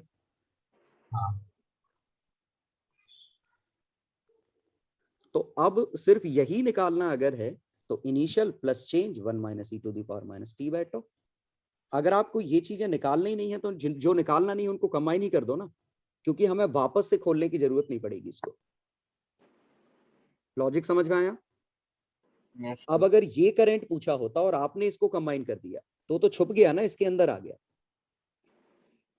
तो आपको वापस खोलना पड़ेगा, फिर KVL लगाना पड़ेगा, तो मेहनत ज्यादा हो जाएगी। ठीक। सर ये वाला 6 माइक्रोकूलम आपने कैसे निकाला था? अरे बिना ये कनेक्ट के। पूरा 3 वोल्ट इसी पे नहीं आ जाएगा फाइनली इस पे ड्रॉप 0 होगा। अच्छा उसमें ड्रॉप 0 है। तो ये 3 वोल्ट का ड्रॉप किस पे आएगा? कैपेसिटर पे। हाँ कैपेसिटर। फाइनली तो बैटरी की मर्जी चलेगी। हाँ सर आ गया। ठीक है, तो यही था अपना लॉजिक। ठीक है, अब मैंने कुछ होमवर्क दिया होगा, असाइनमेंट। तो पहले टेस्ट कर लें। डीसी सर हो नहीं रहा है। क्या क्वेश्चन 8 से क्वेश्चन 21 यही नहीं कैपेसिटर की शीट मैंने शेयर की थी क्या? बुकलेट की थी। सर क्वेश्चन करने में थोड़ी प्रॉब्लम आ रही थी, आप थोड़ा टाइम और दे दीजिए। हाँ सर। अभी क्लास टाइम के दिया था। हाँ सर स्कूल का टेस्ट भी था आज हमारा। सर अभी तक मेरा टाइम तो टेबल था। नहीं डाला सर। हाँ सर टाइम टेबल। अभी जिंदर सर डाल देंगे, कल वैसे जिंदर सर की क्लास है। डीसीटी सर आज इवनिंग में तिवारी सो दैट सर तुम भाग जाओ। तो टेस्ट क्यों कर लें? पहले तो यही है ना, इसी का पार्ट है ना। मैंने अरे ये इसलिए दिया है, बिल्कुल कैलकुलेशन में दिक्कत आएगी, ये इंटेंशनली कैलकुलेशन में दिक्कत आती है। जैसे मैं एर्थ ही कैलकुलेशन करके दिखाता हूँ, तो ये सब इसलिए कि अंग्रेजी समझ में आनी चाहिए कि पहले बैटरी से कनेक्टेड था फिर वायर से रिप्लेस किया। क्वेश्चन 8। तो ये फिगर तुम समझो कि पहले सर्किट ऐसा था और ऑब्वियसली स्टेडी स्टेट में था। इसका मतलब इस पे चार्ज आ चुका था कितना? 600 माइक्रोकूलम। क्लियर? स्टेडी अब स्टेट हम पे नहीं था, तो 4 सेकंड तक 4 सेकंड तक ही करा है। 4 सेकंड तक। Battery disconnect, battery is then replace, इसके बाद पूछा है। अरे पहले हुआ तो है 4 सेकंड। 4 सेकंड तक चार्ज किया है। ये भी 4 सेकंड ही है। ओके, हाँ हाँ पहले सर 4 दोनों सेकंड 4 सेकंड है। फिर दोनों वायर तो से 4 रिप्लेस सेकंड। करा है। ठीक है ठीक है ठीक। तो ये भी 4 सेकंड है, तो इसका मतलब इनिशियली चार्जिंग का सर्किट है। तो ये 2 इंस्टॉलमेंट में होगा। ये 4 सेकंड में कितना चार्ज ले लेगा? 600 microcoulomb 1 minus E to the power minus T by tau. तो ये आ गया Q और 4 सेकंड छाप दो इसका। अब ये देखो 1 माइनस 1 बाय ई स्क्वायर। टॉ कितना है? हाँ 0.36 into 600। 1 बाय ई स्क्वायर ये आ गया। और अब इसके बाद ये क्वेश्चन वापस, तो इसके Q मैक्स की वैल्यू या Q इनिशियल की वैल्यू यही हो जाएगी। अभी डिस्चार्ज होगा। अब ये डिके होगा, तो अब ये बनेगा Q initial 1 minus sorry e to the power minus T by tau. तो 600 1 minus 1 upon e square e to the power minus T by tau, और टी टाइम इलेप्स्ड, और फिर से ये 4 है, फिर से ये 2 है, 1 बाय ई स्क्वायर आ जाएगा। तो 600 1 माइनस 1 बाय ई स्क्वायर। अब इसकी वैल्यूज तुम्हें अप्रोक्सीमेट करना सर वो ब्रैकेट के अंदर भी 1 बाय ई स्क्वायर है। हाँ E square 1 bye E square. Sir ये याद कर लें क्या ई स्क्वायर की नहीं नहीं वैल्यू नहीं क्या नहीं होती नहीं है? नहीं नहीं नहीं नहीं, तो एक कैसे दो करेंगे? क्वेश्चन में जरूरत पड़ेगी इनकी, नहीं याद करो, मैं तो रिकमेंड नहीं करता याद करना। सर जैसे हम लोग इसे कैसे करें, मतलब 1 बाई ई स्क्वायर 1 बाय ई याद कर लो ना, 0.37। तो 0.37 का स्क्वायर कर लेना। अब भी बहुत। सर हम ई को सीधा 2.7 को 3 मान के कर दे तो चलेगा? नहीं, बहुत बड़ा अप्रोक्सीमेशन हो जाएगा। नहीं, यहाँ पे इतनी बैटरी को थिक वायर से रिप्लेस किया है, तो उसका ओरिजिनली रेजिस्टेंस जो है वो तो है ही ना, एक्स्ट्रा रेजिस्टेंस, इसीलिए तो हमने आर सेम ले लिया। ओके हाँ वायर का रेजिस्टेंस नहीं है, अदरवाइज आर बदल जाता ना, नया टाइम कांस्टेंट आता। हाँ, तो ये आया, तुम इस फॉर्म में छोड़ दो और इसको कैलकुलेटर से निकाल लो। ठीक है, टेंशन मत लो। क्वेश्चन आते हैं तो उसमें इसकी वैल्यू दे देते हैं, वो ई पे -2 को अप्रोक्सीमेट कितना लेना है वो दे देंगे। इसे 0.86 लेना है ये दे देंगे, जो भी है कितना बनेगा 0.14 7.389 ऐसा कुछ बनेगा 1 बाई ई स्क्वायर। ठीक है, तो ये दे देंगे ये वैल्यू जनरली। 21 बता दो। तो याद नहीं करना है, ठीक है। चलो 1 मिनट बता रहा हूँ। क्वेश्चन नंबर 12, तो बस वंस अगेन ये क्वेश्चन अंग्रेजी समझाने के लिए थे कि क्या हो रहा है इसमें, कि बैटरी हमने कनेक्ट की, ये इसका मतलब ये चार्जिंग का क्वेश्चन है ना। और एक बार ये फुल चार्ज हो गया तो ये डिस्चार्जिंग का क्वेश्चन है फिर। अब बताओ क्या कह रहे हो इसमें 12 में। 12th के फर्स्ट का सी बता दीजिए। Time taken to deposit charge equal to half, तो टी हाफ लिखा है, टी हाफ ही तो लिखा है। all of two लिखा है। ऑल ऑफ टू ऐसा था फंक्शन ये, और हमें ये क्यू नॉट बाय 2 बनाना है, या तो ऐसे कर लो, और हाफ तो ऑल ऑफ 2 सीधे ही पता है ना। हाँ हाफ की जगह इवन 2/3 होता तो भी तो हम इससे तो सॉल्व कर ही लेंगे एंटी लॉग लेके। ठीक, सर क्वेश्चन 9 या 10 में से कोई एक बता दीजिए, उसमें प्लेट कनेक्ट की है, समझ नहीं आ रहा। Electric field between plates drops to 1/3। देखो अगर इलेक्ट्रिक फील्ड 1/3 चार्ज हो गया, 1/3 चार्ज स्टोर्ड 1/3 हो गया है। और सर इलेक्ट्रिक फील्ड 0 क्यों नहीं है अगर पोटेंशियल डिफरेंस ही नहीं है तो? अरे चार्ज है पक्का ये, ओरिजिनली चार्ज था, अब हमने इसको कनेक्ट किया। देखो थिन वायर से, देखो ये कनेक्ट किया, एक तरीके से वो रेजिस्टेंस बढ़ा दिया। बिल्कुल ये ऐसा हो गया। तो यहां से यहां लिखते तो डिके का फॉर्मूला ये बनता, और ये क्यू नॉट बाय 3 है, तो T is equal to tau log 3, tau है आरसी। ठीक, ठीक सर। बस तुम्हें ये ध्यान रखना है कैपेसिटर चार्ज हो रहा है कि डिस्चार्ज हो रहा है, दो अलग अलग फॉर्मूले हैं दोनों की इसके लिए। चलो 11 12 13 14 14 का आंसर बता दीजिए। सुनो 14 का आंसर, जिनका मैं ये डिस्कस नहीं कर रहा हूँ, जिनका आंसर मैच ना कर रहा हो, उन्होंने ये अंग्रेजी नहीं पढ़ी। ये चार्ज नहीं है, रेट ऑफ चार्ज पूछा है, फर्स्ट का चेन नहीं आ रहा, तो ये करंट पूछा है, ये एनर्जी नहीं पावर पूछी है, समझ गए? हाँ सर। तो बस सब में रेट लग रहा है, ये I2R और ये एनर्जी डी V इंटू आई, V इंटू क्यू नहीं। ठीक है, ये रेट इनिशियल लाइन सबके लिए ट्रू है। अब कर लेना, आंसर सही दिए, मतलब इतनी मिलेगी। हाँ सही है। Charge on the capacitor is increasing, current पूछा है, हाफ CV स्क्वायर बस। 13 ओके 13 ये sorry okay. It is discharge through to amount of heat, half CV square, heat तो टोटल ही जनरेट हो जाएगी ना। चलो 15 16 हो गए, 17 18 19 20 21। इनमें से मेरे ख्याल से कॉन्सेप्ट तो सबके सेम ही। सर ये जो 21 है ना, उसमें पावर डिसिपेटेड एंड हीट मतलब I2R, मतलब वर्क डन बाय बैटरी निकालना, उसमें से डेल्टा एनर्जी ऑफ कैपेसिटर यही हीट है, यही I2R dt, या तुम इंटीग्रेशन से निकाल लेना। हाँ ओके ठीक है। तो क्वेश्चन नंबर 16 का बॉम्बे आंसर है। 16 में 2 का टाइम कांस्टेंट R2C2 और R1C1, तो R2C2 is less than R1C1, लेकिन चार्ज की वैल्यू सेम है, EMF ऑफ टू सोर्सेस, और C1 E1 equal to C2 E2। ये समझ में आया? ये कैसे कहा? इनिशियल चार्ज सेम हाइट से चालू, चार्ज सेम है। ठीक है। अब देख लो ऑप्शंस में, तो आगरा तो एक से ज्यादा आएंगे, E1 और E2 बराबर हुए तो C1 C2 बराबर हुए तो R1 ग्रेटर देन चेन्नई है। ठीक,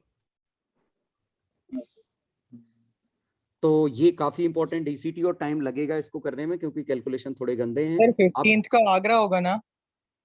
हाँ पता नहीं, चार्ज टू सेम आगरा तो पक्का है, different RC circuit, EMF of May भी डिफरेंट तो पक्का आएगा। दिल्ली भी हो सकता है, आगरा अच्छा, चेन्नई, मे आगरा चेन्नई मे वाले आएंगे। क्यों? C1 E1 C2 E2 हमें बराबर पता है, चार्ज मैक्सिमम सेम है, तो अब हो सकता है E1 E2 डिफरेंट हो, C1 C2 भी डिफरेंट हो, प्रोडक्ट सेम हो जाए। और एक पता है R1 C1 is less than R2 C2। ठीक, चलो अब निकाल लो पेपर, तो ये कर लेना अच्छे से, मैं अगली क्लास में डिस्कस करूंगा। पेपर निकालो। Effective capacity between A and B, पहला हो गया, दूसरा हो गया, तीसरा हो गया, चौथा हो गया। 1 2 3 कोई बताना है?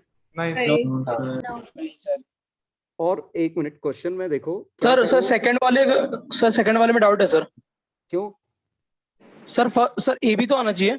Without disconnecting battery, battery connected है और सर हमने तो resistance वोल्टेज बढ़ा दिया, कांस्टेंट रहेगा। तो वोल्टेज कांस्टेंट रहेगा। तो आइसोलेटेड है ना, चार्ज सेम रहेगा ना। कहाँ?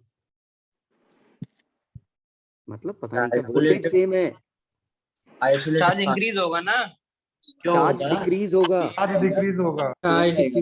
जाएगा, चार्ज भी डिक्रीज होगा, चार्ज भी घट जाएगा, पोटेंशियल सेम रहेगा, हाफ CV स्क्वायर से एनर्जी घट जाएगी ठीक। Without disconnecting the battery. Without connecting the battery नहीं है। समझ गया ना? अंग्रेजी गलत पड़ी, डिस्लेक्सिक हो गया। हाँ सर। ठीक,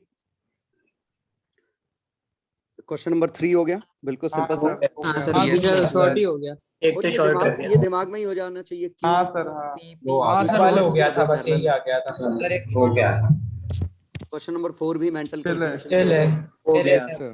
क्वेश्चन नंबर 5 भी मेंटल कैलकुलेशन से हो जाएगा। सर बॉम्बे आ रहा था। सुनो, K1 equal to K2 equal to K3 अगर ये बराबर कर दें K, तो K4 की वैल्यू K आनी चाहिए। ठीक है, मेरे ख्याल से ये चारों में वेरीफाई हो रहा होगा, तो ये कुछ खास फायदा होगा नहीं इससे। समझ गए? हाँ। अब हम देखते हैं, तो ये सॉल्व होगा ऐसे करके। मैंने बताया था पैरेलल में जाना पड़ेगा, बताया था। यस सर, बताएं। हाँ सर, ऐसे किया था। K3 K1 K3। सर इसको ऐसे भी कर सकते हैं, 2 पैरेलल में ले लें फिर उसके बाद एक सीरीज में ले लें। नहीं, ये आंसर आएगा K1 K3 K1 plus K3। कौन सा है? ये यार चेन्नई ओनली।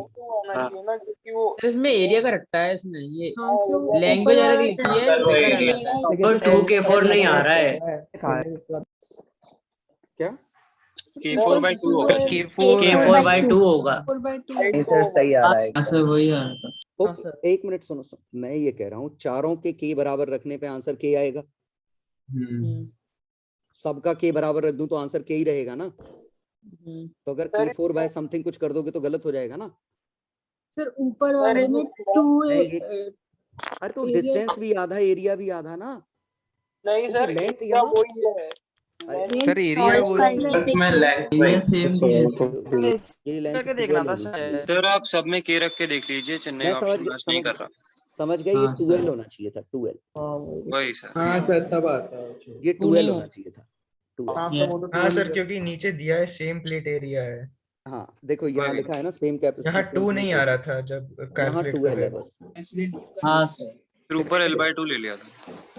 या ऊपर L/2 कर दो। आ रहा था अभी चेन्नई। इक्विवेलेंट का फिर चेन्नई मीनिंग आ है, गया था। क्योंकि इक्विवेलेंट में ज्योमेट्री सेम होनी चाहिए। यस नहीं। इक्विवेलेंट अगर पूछा है तो ज्योमेट्री सेम होनी चाहिए। तो बाकी ज्योमेट्री सेम है, बस या तो ये 2L कर लो या L/2 कर लो। बाकी तो वैसे ही गलत है ना, वो टेक्निकली गलत है। हाँ सर एक डाउट था, जैसे यहाँ इनने L कर दिया और उनने विड्थ बढ़ा दी, तो किसमें? जैसे वहां है और नीचे L ले लिया इनने, तो मैं कह रहा हूँ अगर वो विड्थ बढ़ा दे तो जो डेप्थ है ना अंदर हाँ। प्लेट की विड्थ वो बढ़ा दी होगी एरिया सेम रखने के लिए, आंसर तो तो उससे सेम आ जाएगा ना अपना। हाँ, तो उससे कोई फर्क पड़ेगा क्या, मैं पूछ रहा था। लेकिन ज्योमेट्री कायदे से कहा जाए तो सेम नहीं है। ज्योमेट्री मतलब बिल्कुल फिगर सेम ही होने चाहिए।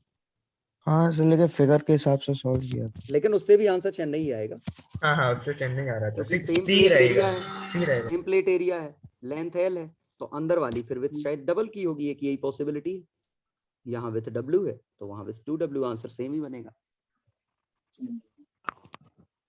सर इसमें 2 पैरेलल एक सीरीज में मान के क्यों नहीं कर सकते? नहीं बताया तो था, ये इलेक्ट्रिक फील्ड सेम नहीं है यहाँ पे। ये लाइन इक्विपोटेंशियल नहीं है, नहीं है, सिमेट्री नहीं। हमेशा रट ही लो, ये ऐसे जाएंगे, ऐसे पैरेलल जाएंगे जब भी जाएंगे। प्लेट्स के परपेंडिकुलर। क्वेश्चन नंबर 6 हो गया? आ गया? यस सर, हो गया। Yes sir. है ना, कोशिश करो मेंटल कैलकुलेशन से ये भी दिमाग में हो पाए। Switch is now open. पहले स्विच क्लोज था तो दोनों पे बराबर बराबर चार्ज आएगा। अब स्विच हमने ओपन कर दिया, तो एक पे स्लैब हमने डाल दी और दूसरे पे slab, free space between the plate, total energy पूछिए। तो अभी U और U थी, एक की 3U हो जाएगी, एक की U/3 हो जाएगी। तो पहले एनर्जी 2U थी, अब एनर्जी 10U/3 है, 3/5। समझ गए? Yes sir. ये चला? क्योंकि हमने दिमाग ही नहीं लगाया, एक कनेक्टेड है एक नहीं है, तो एक में K गुना होगा, एक में 1/K होगा। तो टोटल एनर्जी ये, पहले टोटल एनर्जी ये। सर वो सर डायरेक्ट देख सकते थे क्योंकि बाद में टोटल एनर्जी बढ़ रही थी। कैपेसिटेंस, हाँ टोटल, लेकिन बढ़ रही थी वो तो ऐसे ही पता चला ना। हाँ तो एक ही ऑप्शन में है सर खाली। एक ही ऑप्शन में बढ़ रही है, बहुत बढ़िया। हाँ, सही है। चलो 7th 8th 9th हो गए। हो गए। कौन सा बताओ? 7 का आगरा बताएंगे। Connect the battery to capacitor and X Y Z. ठीक है, एक्स कनेक्ट्स द बैटरी, तो पहले हमने बैटरी को कनेक्ट किया। दूसरे में वाई में डिस्कनेक्ट द बैटरी, डिस्कनेक्ट कर दिया। जेड में reconnect the battery with polarity reverse. ठीक है, तो इस पे आ गया सी। अब पोलैरिटी रिवर्स के साथ हमने कनेक्ट किया, तो 2C। ठीक है, तो इवेंचुअली क्या 2C क्या है? फ्लो हो जाएगा। हाँ हाँ, तो इस पे आ जाएगा C, तो यहाँ से 2C फ्लो कर जाएगा। ठीक है, यहाँ से पहले C फ्लो किया होगा। अब हमने क्या किया, इंसर्ट अ डाइलेक्ट्रिक, डाइलेक्ट्रिक डाल दिया, तो इस पे K का, ठीक है, तो डाइलेक्ट्रिक डाला तो इसका चार्ज हो जाएगा ये प्लस में KC, तो यहाँ से KC माइनस C इतना चार्ज और फ्लो करेगा। ठीक, मैंने पोलैरिटी रिवर्स करनी चाहिए थी, अब कर देता हूँ। तो क्वेश्चन ये है, तो ये डायरेक्शन भी उल्टी है, ये भी उल्टी है। यहाँ से 2C सर डिस्कनेक्ट कर दी है बैटरी। कहाँ लिखा? वाई आ रहा वाला W में कहाँ डिस्कनेक्ट किया? अच्छा वो सर आगरा पूछ रहा ना। हाँ तो आगरा में कर लिया ना डिस्कनेक्ट, ये तो है। ये X स्टेप है, ये Y स्टेप है, ये Z स्टेप है। कौन सा ऑप्शन कर रहे हैं? अब हम पढ़ रहे हैं ना, stored energy remains unchanged, Agra गलत है। Bombay, charge appearing on the surface is greater after the connection XWY। Okay, XWY, ये मैंने XYZ कनेक्ट किया है, XYZ ऑर्डर लिया था। अब X के बाद W फिर Y, है ना? तो XYZ अकेले ही पूछा है, तो ये रहेगा XYZ। तो XYZ में स्टोर्ड एनर्जी रिमेन्स अनचेंज्ड, ये वाला पार्ट आधा सही था आधा गलत है, हीट तो निकलेगी।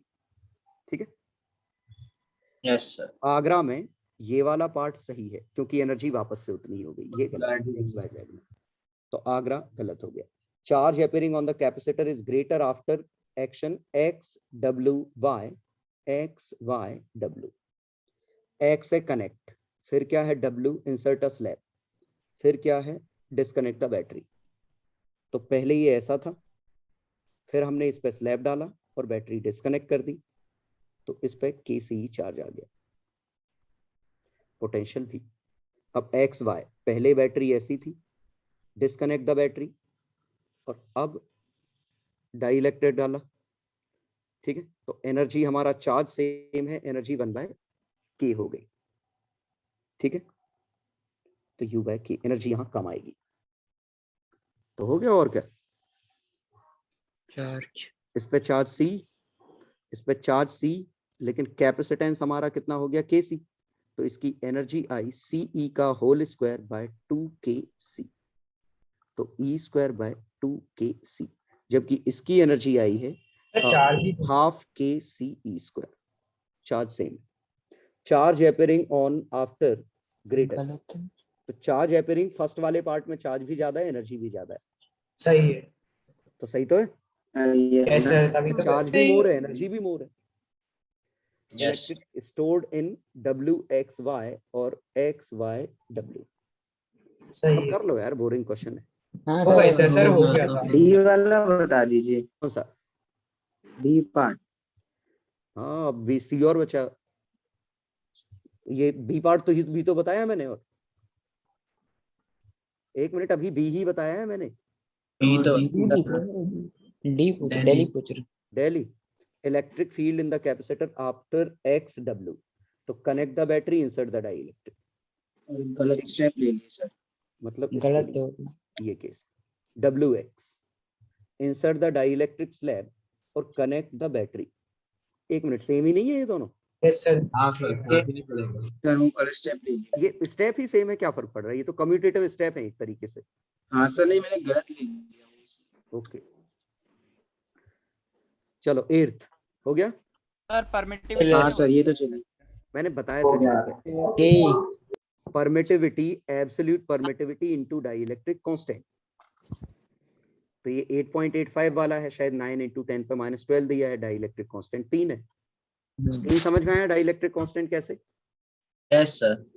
हाँ सर, वो वोल्टेज क्यू सेम है, वोल्टेज कैपेसिटेंस Kc, तो वोल्टेज V/K, तो 3000 से 1000, तो K की वैल्यू आ गई 3।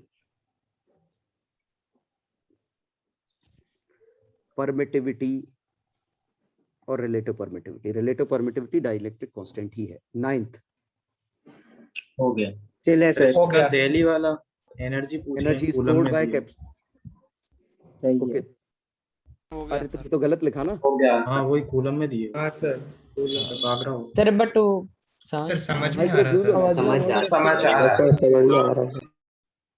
यूनिट गलत लिखी, ये बात तो सही कह रहे हैं। देखते हैं अभी 9th। आगरा होगा ना सर ये क्वेश्चन में और इसके आगे एक और क्वेश्चन में भी यूनिट कूलम लिखी थी, तो हमने मान लिया था कि वो जूल है। हाँ वैसे हालांकि है तो, लेकिन वही है, डिपेंड करता है कि बच्चे ने माना या नहीं माना। और सर वैल्यू भी सेम नहीं माना। दो क्वेश्चन सेम थे। ये तो सोच, वो तो कॉमन सेंस सर वो तो मान ली, समझ में आ रहा है। वही माना था। एनर्जी है तो जूल ही होगा। सर जिसका आ गया है वो तो लगा देगा। ठीक है, या तो ये लगाया होगा या एडी, इसके अलावा लगाया, मतलब गलत ही है। हाँ सर। क्योंकि निकाला तो सबने सही होगा 100, लेकिन लगा या नहीं लगाया वो डिसीजन अलग अलग ले सकते हैं। तो इसमें भी ए वही और है। एडी आंसर देना। इसमें भी सर वही है। 10th सर इसमें भी एबीडी सही है। एबीडी। इसमें भी वही लफड़ा है ना। या तो ए भी है एबीडी।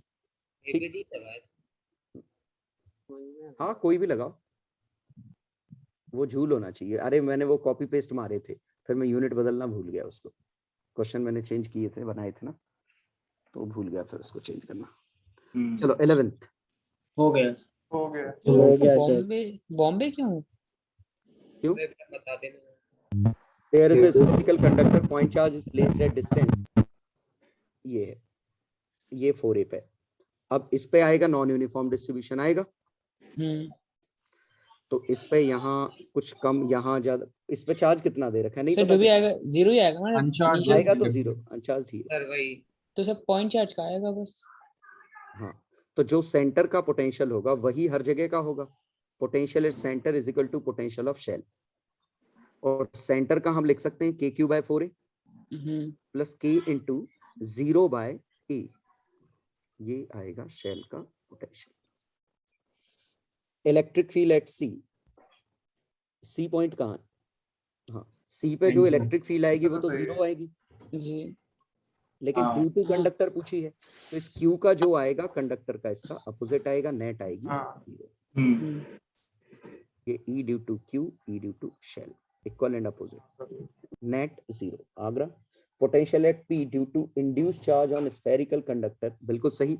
अब P पे हमें पोटेंशियल निकालना है, तो P पे पोटेंशियल वही आएगा। तो potential at P is equal to potential due to shell plus potential due to आता।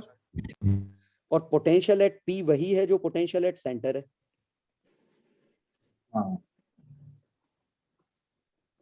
क्योंकि अंदर इलेक्ट्रिक फील्ड नहीं है तो पोटेंशियल कांस्टेंट है। और सेंटर का पोटेंशियल है KQ/4A। शेल का पोटेंशियल नहीं पता, Q पे KQ/X। तो इस क्वेश्चन मार्क की वैल्यू इन दोनों का डिफरेंस है। बॉम्बे समझ गए? अच्छा मैंने सेंटर भी सेम मान लिया सर, उसका भी गलत माना ना। दोनों का रिजल्टेंट हमेशा पोटेंशियल सेम आ रहा है हर जगह। चलो, net electric field at P 0 बिल्कुल सही। Shielding conductor is earth, charge on the capacitor Q/4 बिल्कुल सही। दिल्ली आ गया। क्योंकि Yes, अर्थ sir. करोगे इसका वोल्टेज 0 कर देंगे तो इस पर नया Q डैश डिपॉजिट होगा, तो ये इक्वेशन बन जाएगी इक्वल टू 0। ठीक, यस क्लास क्वेश्चन जैसा था सर, बिल्कुल सेम। बिल्कुल सही पकड़े हैं। ऐसे ही लगभग क्लास क्वेश्चन था। अब आ गए अपन अगले क्वेश्चन पे। इनिशियल करंट यार, potential difference across the capacitor in steady state V/3 या तो 2CV C1V1 plus C2V2 upon C plus C, या तो V कॉमन, या तो ऐसे कर लो। ऐसे ही किया था। इवेंचुअली ड्रॉप ऑन रेजिस्टेंस तो होगा नहीं, तो ये दरअसल शेयरिंग ऑफ चार्जेस की तरह ही बिहेव करेगा, क्योंकि फाइनली वोल्टेज दोनों के बराबर हो। या फिर कुछ ना समझ में आए तो क्यू भेज दो। हाँ वही किया। हाँ सर हाँ सर उससे भी केवीएल लगा दो। चलो 14 15 चलो सर 15 सर बी एंड सी, तो बी एंड सी पे इलेक्ट्रिक फील्ड आएगा इस तरफ, और ये कितना 40 और 10 का 2 एप्सिलॉन नॉट ए राइट है, उस पे माइनस 20 और 50 का लेफ्ट है, ये नेट आएगा। तो यहाँ 50 और 50 कट गया, 20/2 एप्सिलॉन नॉट ए, ये electric field. Sir 2 epsilon naught ए क्यों आएगा? कंडक्टिंग शीट दी है। Q/2 क्यू वाले में कहाँ आता है अपॉन वो सिग्मा का लफड़ा होता है। क्यू का तो सेम ही आता है, चाहे कंडक्टिंग हो चाहे इंसुलेटिंग हो। मतलब सिग्मा बाय एप्सिलॉन नॉट आता है ना, अगर हमें सिग्मा दिया होता है और सिग्मा तो सिग्मा कहाँ दिया, क्यू दिया है ना। Q/2 आएगा ना। क्यू में तो क्यू बाय यही आता है ना। अरे यार बहुत बार एक्सप्लेन कर चुका हूँ यार मैं। अगर चार्ज दिया है तो आंसर यही होता है इररिस्पेक्टिव ऑफ इंसुलेटिंग या कंडक्टिंग, वो सिग्मा के साथ लफड़ा होता है, बहुत बार बोल चुका हूँ मैं ये ऑलवेज।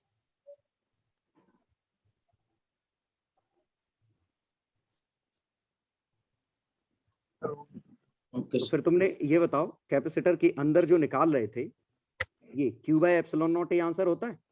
तो एक का ये आता, दूसरे का ये आता, तो फिर 2Q बाय एप्सिलॉन नॉट ये आंसर नहीं हो जाता।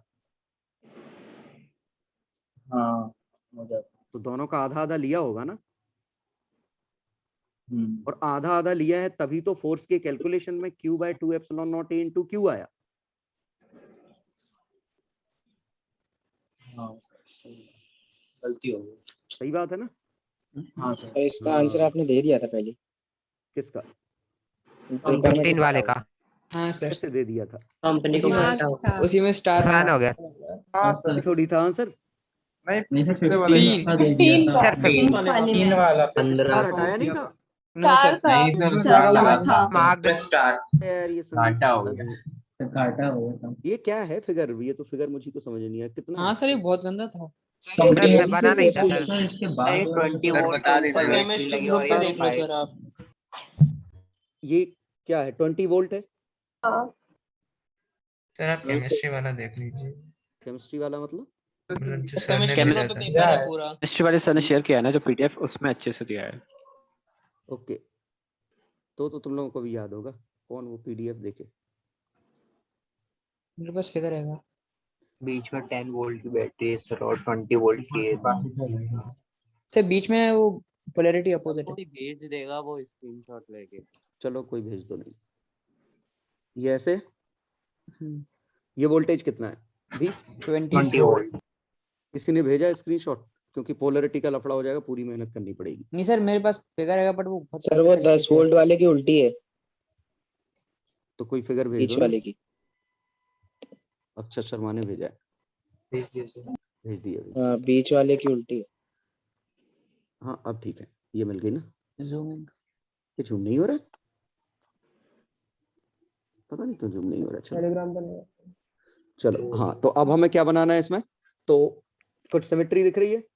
नो सर नोड्स लगा दे तो सर। ऊपर रख ए और सकते बी हैं। को कंजर्व कर इसको दीजिए। ले लो 0, एक किसी को ले लो 0, इसका आ गया 20 है ना। डबल और- नोट नजर लगानी पड़ेगी। हाँ हाँ वो तो 2 वेरिएबल आएंगे, वो तो कम से कम। सर अंदर वाले को 0 मान लो, ए को इसका एक्स वाई मान लेते हैं। तो को फर्क क्या पड़ रहा है उससे? मतलब मेहनत फर्क तो नहीं करनी पड़ पड़ेगी रहा। ना। हाँ जैसे तुम ये नहीं कह सर। रहे हो ना एक्स और वाई मान ले, सर, 2 मेहनत वेरिएबल में तो भी हर हाल में आएंगे। और मैथ्स में भी रट्टा है सर, वो बैटरी से अपन को आई मानना पड़ेगा। नहीं मानना पड़ेगा, अब बता रहा हूँ, नहीं मानना पड़ेगा। पोटेंशियल मिल जाएगा ना। पर अगर हम एक के ऊपर एक रखेंगे तो एक सर वो मिनट, डायरेक्टली हो जाएगा, क्योंकि कॉम्बिनेशन करेंगे तो वो सारे 0 0 बन जाते हैं। मैं जूम करके भेजूं? जूम नहीं हो रहा है मेरे इसमें।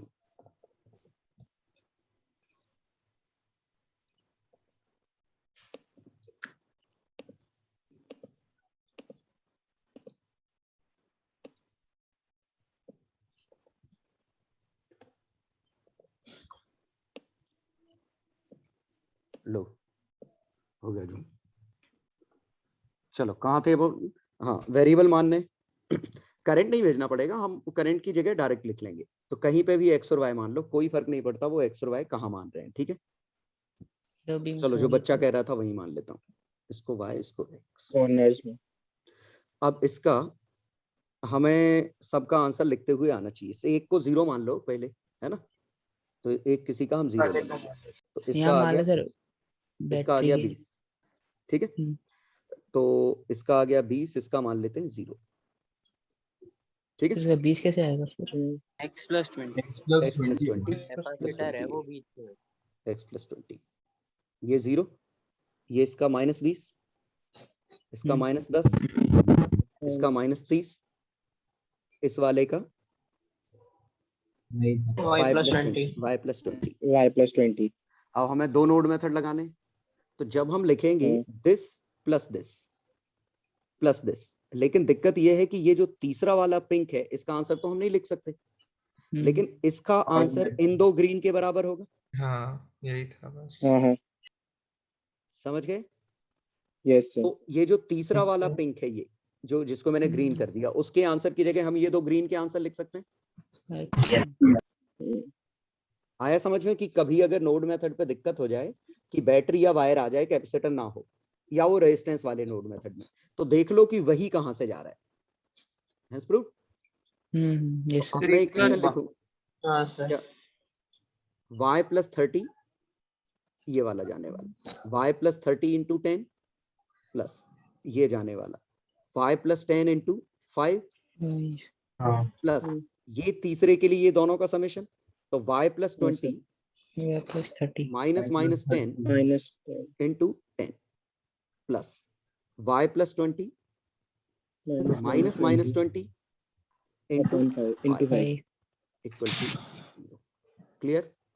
तो 5 से काट दो, twice of y + 30 plus y + 10 plus twice of y + 30 plus y + 40। मुझे ये समझ में नहीं आया, x आए नहीं सर x अलग से निकाल लेंगे। नहीं, ये बड़ा अच्छा है, ये इंडिपेंडेंट हो गया। हाँ अलग अलग आ रहे थे। हाँ x आए नहीं, कितनी अच्छी बात है। तो हाँ सर, अगर 0 6y प्लस 60 और 10 70 और 110 प्लस, सही है ना? 60 और 40 100, 60 170 एक और सिमिलरली x हम यहां से निकाल लेंगे, तो x में भी हम वही लिखते कि यहां से जो करंट आता है ये लिख लेते, लेकिन ये वाला लिखने के लिए हम इन दो का समेशन कर देते ऊपर की, ठीक है। तो अब इसका समेशन x + 20 कोई आंसर बता दो ना डायरेक्टली, प्लस x - 0 × 10 प्लस इन दोनों का summation x + 20 × 10 plus x + 20 - 30 50 × 5 equal to 0। तो x + 20 plus 2x plus 2x + 40 plus x + 50 equal to 0। फिर से ये 6 ही बनेगा, 40 और 20 80 और 5 130 -130/6, ठीक है। निकालना क्या है अब क्वेश्चन में? x - y x - y 110 आएगा क्या? तो 110 आएगा। 90 + 20 है ना। 110 तो 110 10 आ गया x - y की वैल्यू। ठीक। सर इसी में मेरे को अपना वो पूछना था, पता नहीं सही है कि गलत। सर इसमें जैसे ये -30 हायर वोल्टेज मैंने अज्यूम कर लिया, तो उसमें से इसको डिवाइड कर माइनस कर दिया था -x -20 डिवाइड बाय 5 इसका पोटेंशियल, और फिर नीचे वाले का ऊपर वाला जो है नहीं 5 कैपेसिटर, हाँ इसमें क्या? हाँ सर पोटेंशियल इसका -30 यही वाले का पोटेंशियल निकाल दिया था ना, -30 और -x -20 वो चेंज लेके डिवाइड बाय। हाँ तो इससे क्या, इससे चार्ज आ गया। और सर नीचे का भी कर दिया सेम, नीचे वाले 5 कैपेसिटर है वो, हाँ उसमें ये चार्ज और ये -20 चार्ज बढ़ा बराबर कर दिया ना, सही है ना? हाँ तो क्यों नहीं, सर ये नहीं, आ रहा है? ये बीच का कैसे पता है यहाँ से चार्ज नहीं जाएगा? लेकिन पता नहीं सर, मैंने इक्वेट किया और मेरा बैठा भी सही आंसर, अब 10 वो आया था। इत्तेफाक से बीच में से चार्ज फिर 0 होगा, नहीं आना चाहिए, क्योंकि ये जो चार्ज गया और ये जो चार्ज आया ये बराबर हो जाते अगर बीच में ये ना होता तो। बीच का ये पार्ट मिसिंग होता तो जितना गया उतना आया, लेकिन अब हमें नहीं पता यहाँ से कोई चार्ज फ्लो कर रहा है कि नहीं फ्लो कर रहा है। ठीक है, कोई कोइंसिडेंस था हाँ। सर इसमें एक्स और वाई अपने इसलिए नहीं आया ना, मतलब क्योंकि अपन ने 0 ऐसी जगह माना जहाँ अच्छा बन रहा है। इंडिपेंडेंट और है। भी वहां तो फिर हाँ। भी नहीं आ रहे थे, इंडिपेंडेंट बन रहे थे। नहीं मेरे ख्याल से हर जगह ही बनेगा, क्योंकि ये तो रैंडम लिया था हमने, तो कौन सा नहीं दिमाग सर, अगर लगा अगर के अगर एक्स अपन यहाँ ले लेते बैटरी के बगल में ही, तो एक्स माइनस वाई वगैरह आता। यहाँ ले लेते, लेके देख लेना, और क्या, लेके देख लेना। हाँ सर। सर इसमें हम पैरेलल एक्सिस थ्योरम लगा सकते हैं? नहीं कोई सिमेट्री दिख ही नहीं रही ऐसी जो हम थ्योरम व्योरम लगा लें, ये वाली कौन सी दिखी? चलो सर इसमें C1 E1 plus C2 E2 लग सकता है क्या? नहीं कैसे, कुछ कंबाइन ही सर- नहीं हो रहा, कुछ ऐसा लग ही नहीं रहा। बीच में जो 4 वो बन रहे हैं उनमें नहीं हो पाएगा? नहीं कैसे, जैसे पैरेलल पैरेलल सीरीज कुछ ही एक्सिस नहीं है ना सिमेट्री है ना सीरीज पैरेलल कुछ भी है। सर ये जो सिमेट्री होती है, जो बैटरीज होती है तब भी सिमेट्री वैलिड होती है ना? हाँ लेकिन वो बनी नहीं, क्योंकि एक जगह 5 है एक जगह 10 है। नहीं, अगर जनरली पूछ रहा। हाँ बिल्कुल वैलिड होती, बिल्कुल इसकी सिमेट्री या सिमेट्री ना, हाँ वैलिड होती, बस बैटरी एक सी पोलरिटी की और एक सी होनी चाहिए। चलो आगे बढ़ो, कौन सा है, नहीं पेपर देख रहे थे। चलो क्वेश्चन नंबर 16, क्वेश्चन नंबर 17 हो गया। 17 में वो ट्रिकी था, किसी वायर के थ्रू मूव कर जाओ, शायद ऐसे कुछ था, है ना? सर लास्ट वाले वायर से मूव करना था। राइट मिडिल हाँ से। सर। हाँ समझ गया ना? सर करंट 0 आ जाता है। हाँ जीरो नहीं आ रहा। नीचे जीरो वाले नहीं, तरफ आंसर से आंसर तो ऐसे कुछ मूव कर जाओ तो हम आंसर निकाल देंगे, कुछ ऐसे, समझ गए ना? हाँ सर ये दोनों मेज टाइप का क्वेश्चन है। 40 का डिफरेंस आ रहा था। हाँ 40 का डिफरेंस आ रहा था, और 4 हमारा वो रेजिस्टेंस भी 10 है। हाँ एग्जैक्टली। ठीक है, मतलब शायद ऐसा था, देखो इस वाले में कहीं कोई वायर नहीं था, तो यहाँ से ऐसे गए तो हम कहीं जिस एक किसी वाले point का पे पहुंच गए थे, है ना?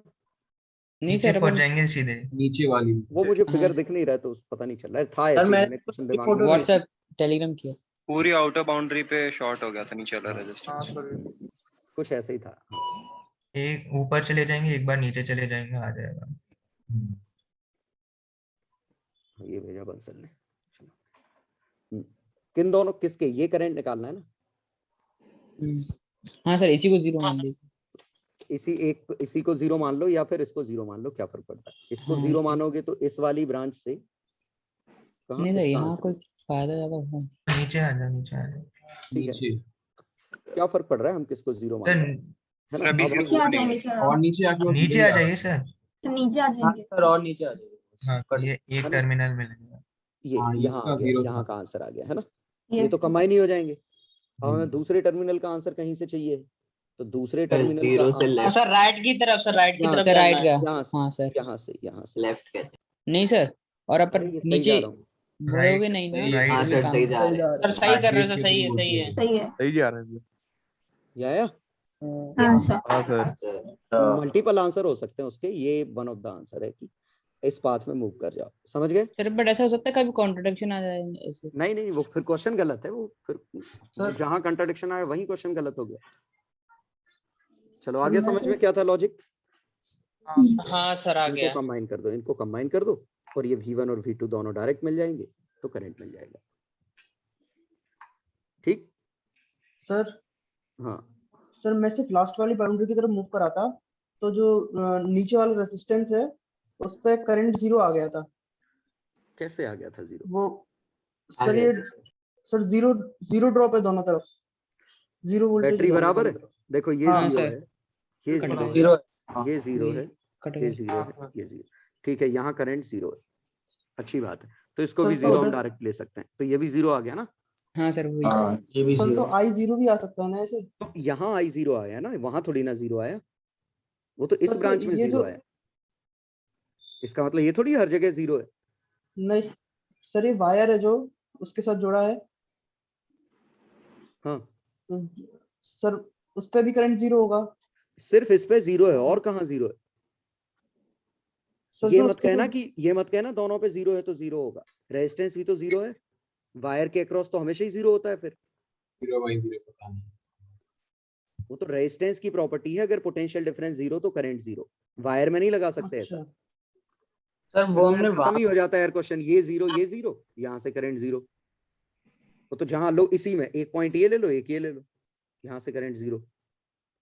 ओके सर हमारा समझ गए वो ऊपर 0 आया था ना, जहाँ पे वो आई करंट मार्क्ड है। मैंने यहाँ 0 ऊपर माना वाला- है, यहाँ 0 माना था। एक बार इसके अलोंग मूव किया हूँ और एक बार इसके अलोंग मूव किया हूँ। ठीक है, ऐसे बस। और तरीके हैं, जैसे उसने अभी बच्चा जो कर रहा था उससे भी आंसर आ जाएगा ना। कई तरीके हैं करने के। समझ गया ना कि यहाँ अगर करंट 0 मिल गया तो ये डायरेक्ट 0 मिल जाएगा ना इस हिंट का। चलो अगला क्वेश्चन क्या था? एक मिनट, इस पे खुल जाए। 18 19 18 हो गया। डी पे इंडिपेंडेंट, डी कट जाएगा है ना। Epsilon naught A by D था, हो गए थे। अब एप्सिलॉन नॉट ए बाय कुछ D minus D plus D Y की कुछ ऐसे करो, डी कट जाएगा दोनों। चलो 19 हो गया, हो गए थे। 20 हो गया, 20 महाटप्पा, पूरा चार्ज बाहर फ्लो कर जाएगा। हाँ तो पहले चार्ज इस पे था तो पोटेंशियल हम इसकी वजह से निकालेंगे कितना, के क्यू बाय 8 और अब ये बाहर आ गया तो अंदर हर जगह के पोटेंशियल क्यू बाय बराबर 6 है। है 6 है। ठीक, तो ये हो गया अपना खत्म। सर अपना क्वेश्चन नंबर 5 बोनस नहीं है? सर क्वेश्चन नंबर 2 सर एक बार और बता दो सर प्लीज। बोनस वोनस कुछ भी नहीं है। काय का 5 कहाँ बोनस है? नहीं निकला ना बोनस। तुम्हारी बात गलत हो गई ना। ये बच्चे ने निकाल दिया ना कि ये विथ अगर 2W कर देते तो, क्योंकि एरिया सेम एरिया लिखा है इसलिए क्वेश्चन बोनस नहीं हुआ। ये लिख दिया, बच गया वो। लेकिन कॉन्ट्राडिक्टिंग नहीं, क्वेश्चन नंबर 2 सर एक बार प्लीज। कंट्राडिक्शन कहाँ आया? फिगर में सेम प्लेट एरिया दे रखा है इसलिए कंट्राडिक्ट नहीं किया। अच्छा ठीक है, वो वेट का हो गया होगा। हाँ बिल्कुल। क्वेश्चन नंबर 2 में क्या दिक्कत है? 2 करा तो था मैंने अभी। बैटरी कनेक्टेड है, सो रहे थे तब। हाँ सर कनेक्टेड है, लेकिन सर वो तो फिर सर वोल्टेज तो कांस्टेंट रहेगा और फिर सर डिस्टेंस बढ़ी तो फिर कैपेसिटेंस घट जाएगा तो सर चार्ज भी बढ़ जाएगा ना। चार्ज घट जाएगा ना, चार्ज सीवी होता है ना। सर बढ़ जाएगा ना, क्योंकि सर वो वोल्टेज को कांस्टेंट रखना है। भाई आराम से क्या कर रहे हो? ये जरा दिखाना। वोल्टेज क्यू बाय सी होता है, कैपेसिटेंस कम हो गया तो चार्ज भी कम होगा, तभी तो ये अरे कांस्टेंट हाँ होगा। सर सॉरी ये गलती हो गई। दूसरी चलो सॉरी सर। ओके चलो हो गया खत्म। हाँ चलो अब अपना नेक्स्ट टॉपिक इंटरेस्टिंग टॉपिक है काफी, और मुझे नहीं लगता उतना मुश्किल होगा। मैग्नेटिक्स, बहुत मजा आएगा इसमें आगे। ये भी जल्दी हो जाएगा सर। मैग्नेटिक्स बहुत बड़ा टॉपिक नहीं है, मैग्नेटिक्स बड़ा टॉपिक नहीं है। इलेक्ट्रोस्टैटिक्स हो गया पूरा। लेक्चर होंगे सर? हाँ इलेक्ट्रोस्टैटिक्स हो गया पूरा, कैपेसिटर हो गया, करंट हो गया। मैग्नेटिक्स टॉपिक में 7 या 8 डीसीटी है मैक्सिमम। बुकलेट अवेलेबल है? बुकलेट मिल तो गई हाँ। सर टाइम एक मिनट सुनो, मैग्नेटिक्स में बस आपको किसकी जरूरत पड़ेगी? मेनली क्रॉस प्रोडक्ट की। तो पहली क्लास में पहले लेक्चर में सिर्फ क्रॉस प्रोडक्ट ही सिखाएंगे कि हाथ कैसे घुमाना है, किस तरफ क्रॉस आएगा, किस तरफ डॉट आएगा, कैसे, ठीक है? सर वो लेफ्ट हैंड रूल वगैरह पढ़े थे वो सब आएंगे? वही चीज है, Fleming's left hand rule, screw rule, thumb rule भी था। Right hand thumb rule. Sir उनके प्रूफ भी आएंगे, मतलब ये ऐसा क्यों कर पा रहे हैं अपन? हाँ प्रूफ आएंगे ना। हम कुछ फॉर्मूले डिफाइन कर लेंगे, जैसे कि इलेक्ट्रिक फोर्स का फॉर्मूला QE होता है, ऐसे ही मैग्नेटिक फोर्स का हम एक फॉर्मूला डिफाइन कर देंगे। QVB sin theta. चिंता मत करो, ये सब बताएंगे, है ना? तो इसी जेई में इलेक्ट्रोडायनेमिक्स आता है। हाँ और ये इलेक्ट्रोडायनेमिक्स ही तो चल रहा है जो चल रहा है। ये तो अच्छा, ओ सॉरी, सिलेबस आधा हो जाएगा, इलेक्ट्रोडायनेमिक्स हटा दोगे। हाँ वो गलत कुछ समझ गया। स्टैटिक और डायनेमिक में सर मेगा टेस्ट का सिलेबस क्या होगा इस बार? तो पूरा सब कुछ कब तक होगा सर ये? सर डेट बता दीजिए। अभी सोचा नहीं, 12th पार्ट फुल जितना हो गया सब कुछ 12th पार्ट में। Optics and electrostatic. बिल्कुल। सर टाइम टेबल कब तक आएगा? टाइम टेबल आज आ जाना चाहिए, जिंदा सर देंगे। सर केटीजी और थर्मोडायनेमिक्स भी आएगा? अगर मैंने रिवीजन करवा दिया बीच में तो आएगा, नहीं तो नहीं आएगा। मतलब उसके लिए पहले मैं रिवीजन कराऊंगा फिर आएगा, है ना? तो उसके लिए तुम्हें रिवीजन करने की जरूरत नहीं है। सर ऑफलाइन शाम को केमिस्ट्री क्लास है बिल्कुल है, शाम को केमिस्ट्री की क्लास है, ठीक है? सर ऑफलाइन कब से? अभी वैसा हम डिसाइड नहीं कर सकते, लेकिन परसों आना है तुम लोगों को ऑफलाइन डाउट्स के लिए। सर अब तो सब जगह खुल गई है सर। हाँ सर। अरे यार रोज के लिए नहीं खुली है, हफ्ते में 2 या 3 दिन ही बुला पाऊंगा। सर यहाँ भी खुल गई है सर, जबकि यहाँ केसेस और ज्यादा हैं। कहाँ? बैंगलोर में। तुम कहाँ हो? बैंगलोर में भी ज्यादा केसेस है, लेकिन तब भी खोल दी उनने। तब भी खोल दी? हाँ मतलब 4000 केस आ रहे हैं, 2000 तब भी खोल दिया। हमारे यहाँ तो बैंगलोर में 4000 कम ही, तभी तो और ज्यादा आ रहे। ग्वालियर में तो एक भी नहीं आ रहा। एक भी नहीं आता। अरे यार अभी मुझे लग रहा है बड़ा रायता फैलेगा। अभी उनने WHO ने कोई रिपोर्ट दी है, अपनी नीति आयोग ने दी है कि 4 लाख केस आएंगे पर डे इसमें अक्टूबर में। वैक्सीनेशन जब आएंगे तब देख लेंगे ना। वहाँ जाने क्या चल रहा है? जब आएंगे तब देख लेंगे। एजुकेशन सारा प्रॉब्लम है, बाकी सब खुल चुका है।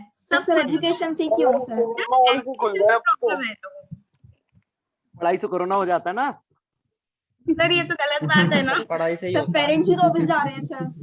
हाँ अरे यार तो उसमें हम कुछ नहीं कर सकते ना। थिएटर भी खुल गए यहाँ से। सर वैक्सीन भी आने वाली है। अरे उसमें हम कुछ नहीं कर सकते यार। सर क्या करेंगे? तुम सुनो, रैली निकालो एक, है ना? और रैली में कोरोना होता नहीं है, ये बात तो पता हो गई। रैली में कोरोना नहीं होता है तो वो पॉलिटिशियनों को नहीं होता, हमारा तो जुर्माना कट जाएगा। नहीं तो कोरोना तो नहीं होगा ना। और पढ़ाई आते तभी तो होता है। अक्टूबर में अगर इलेक्शन आ जाए तो नहीं होगा कोरोना में। हाँ अभी अगर MP में चुनाव करवा दो तो भाग जाएगा सर। फिर हमारा कोचिंग खुल जाएगा। अरे कोचिंग देखो, हो सकता है सितंबर में ही खुल जाए। अगर कोई केसेस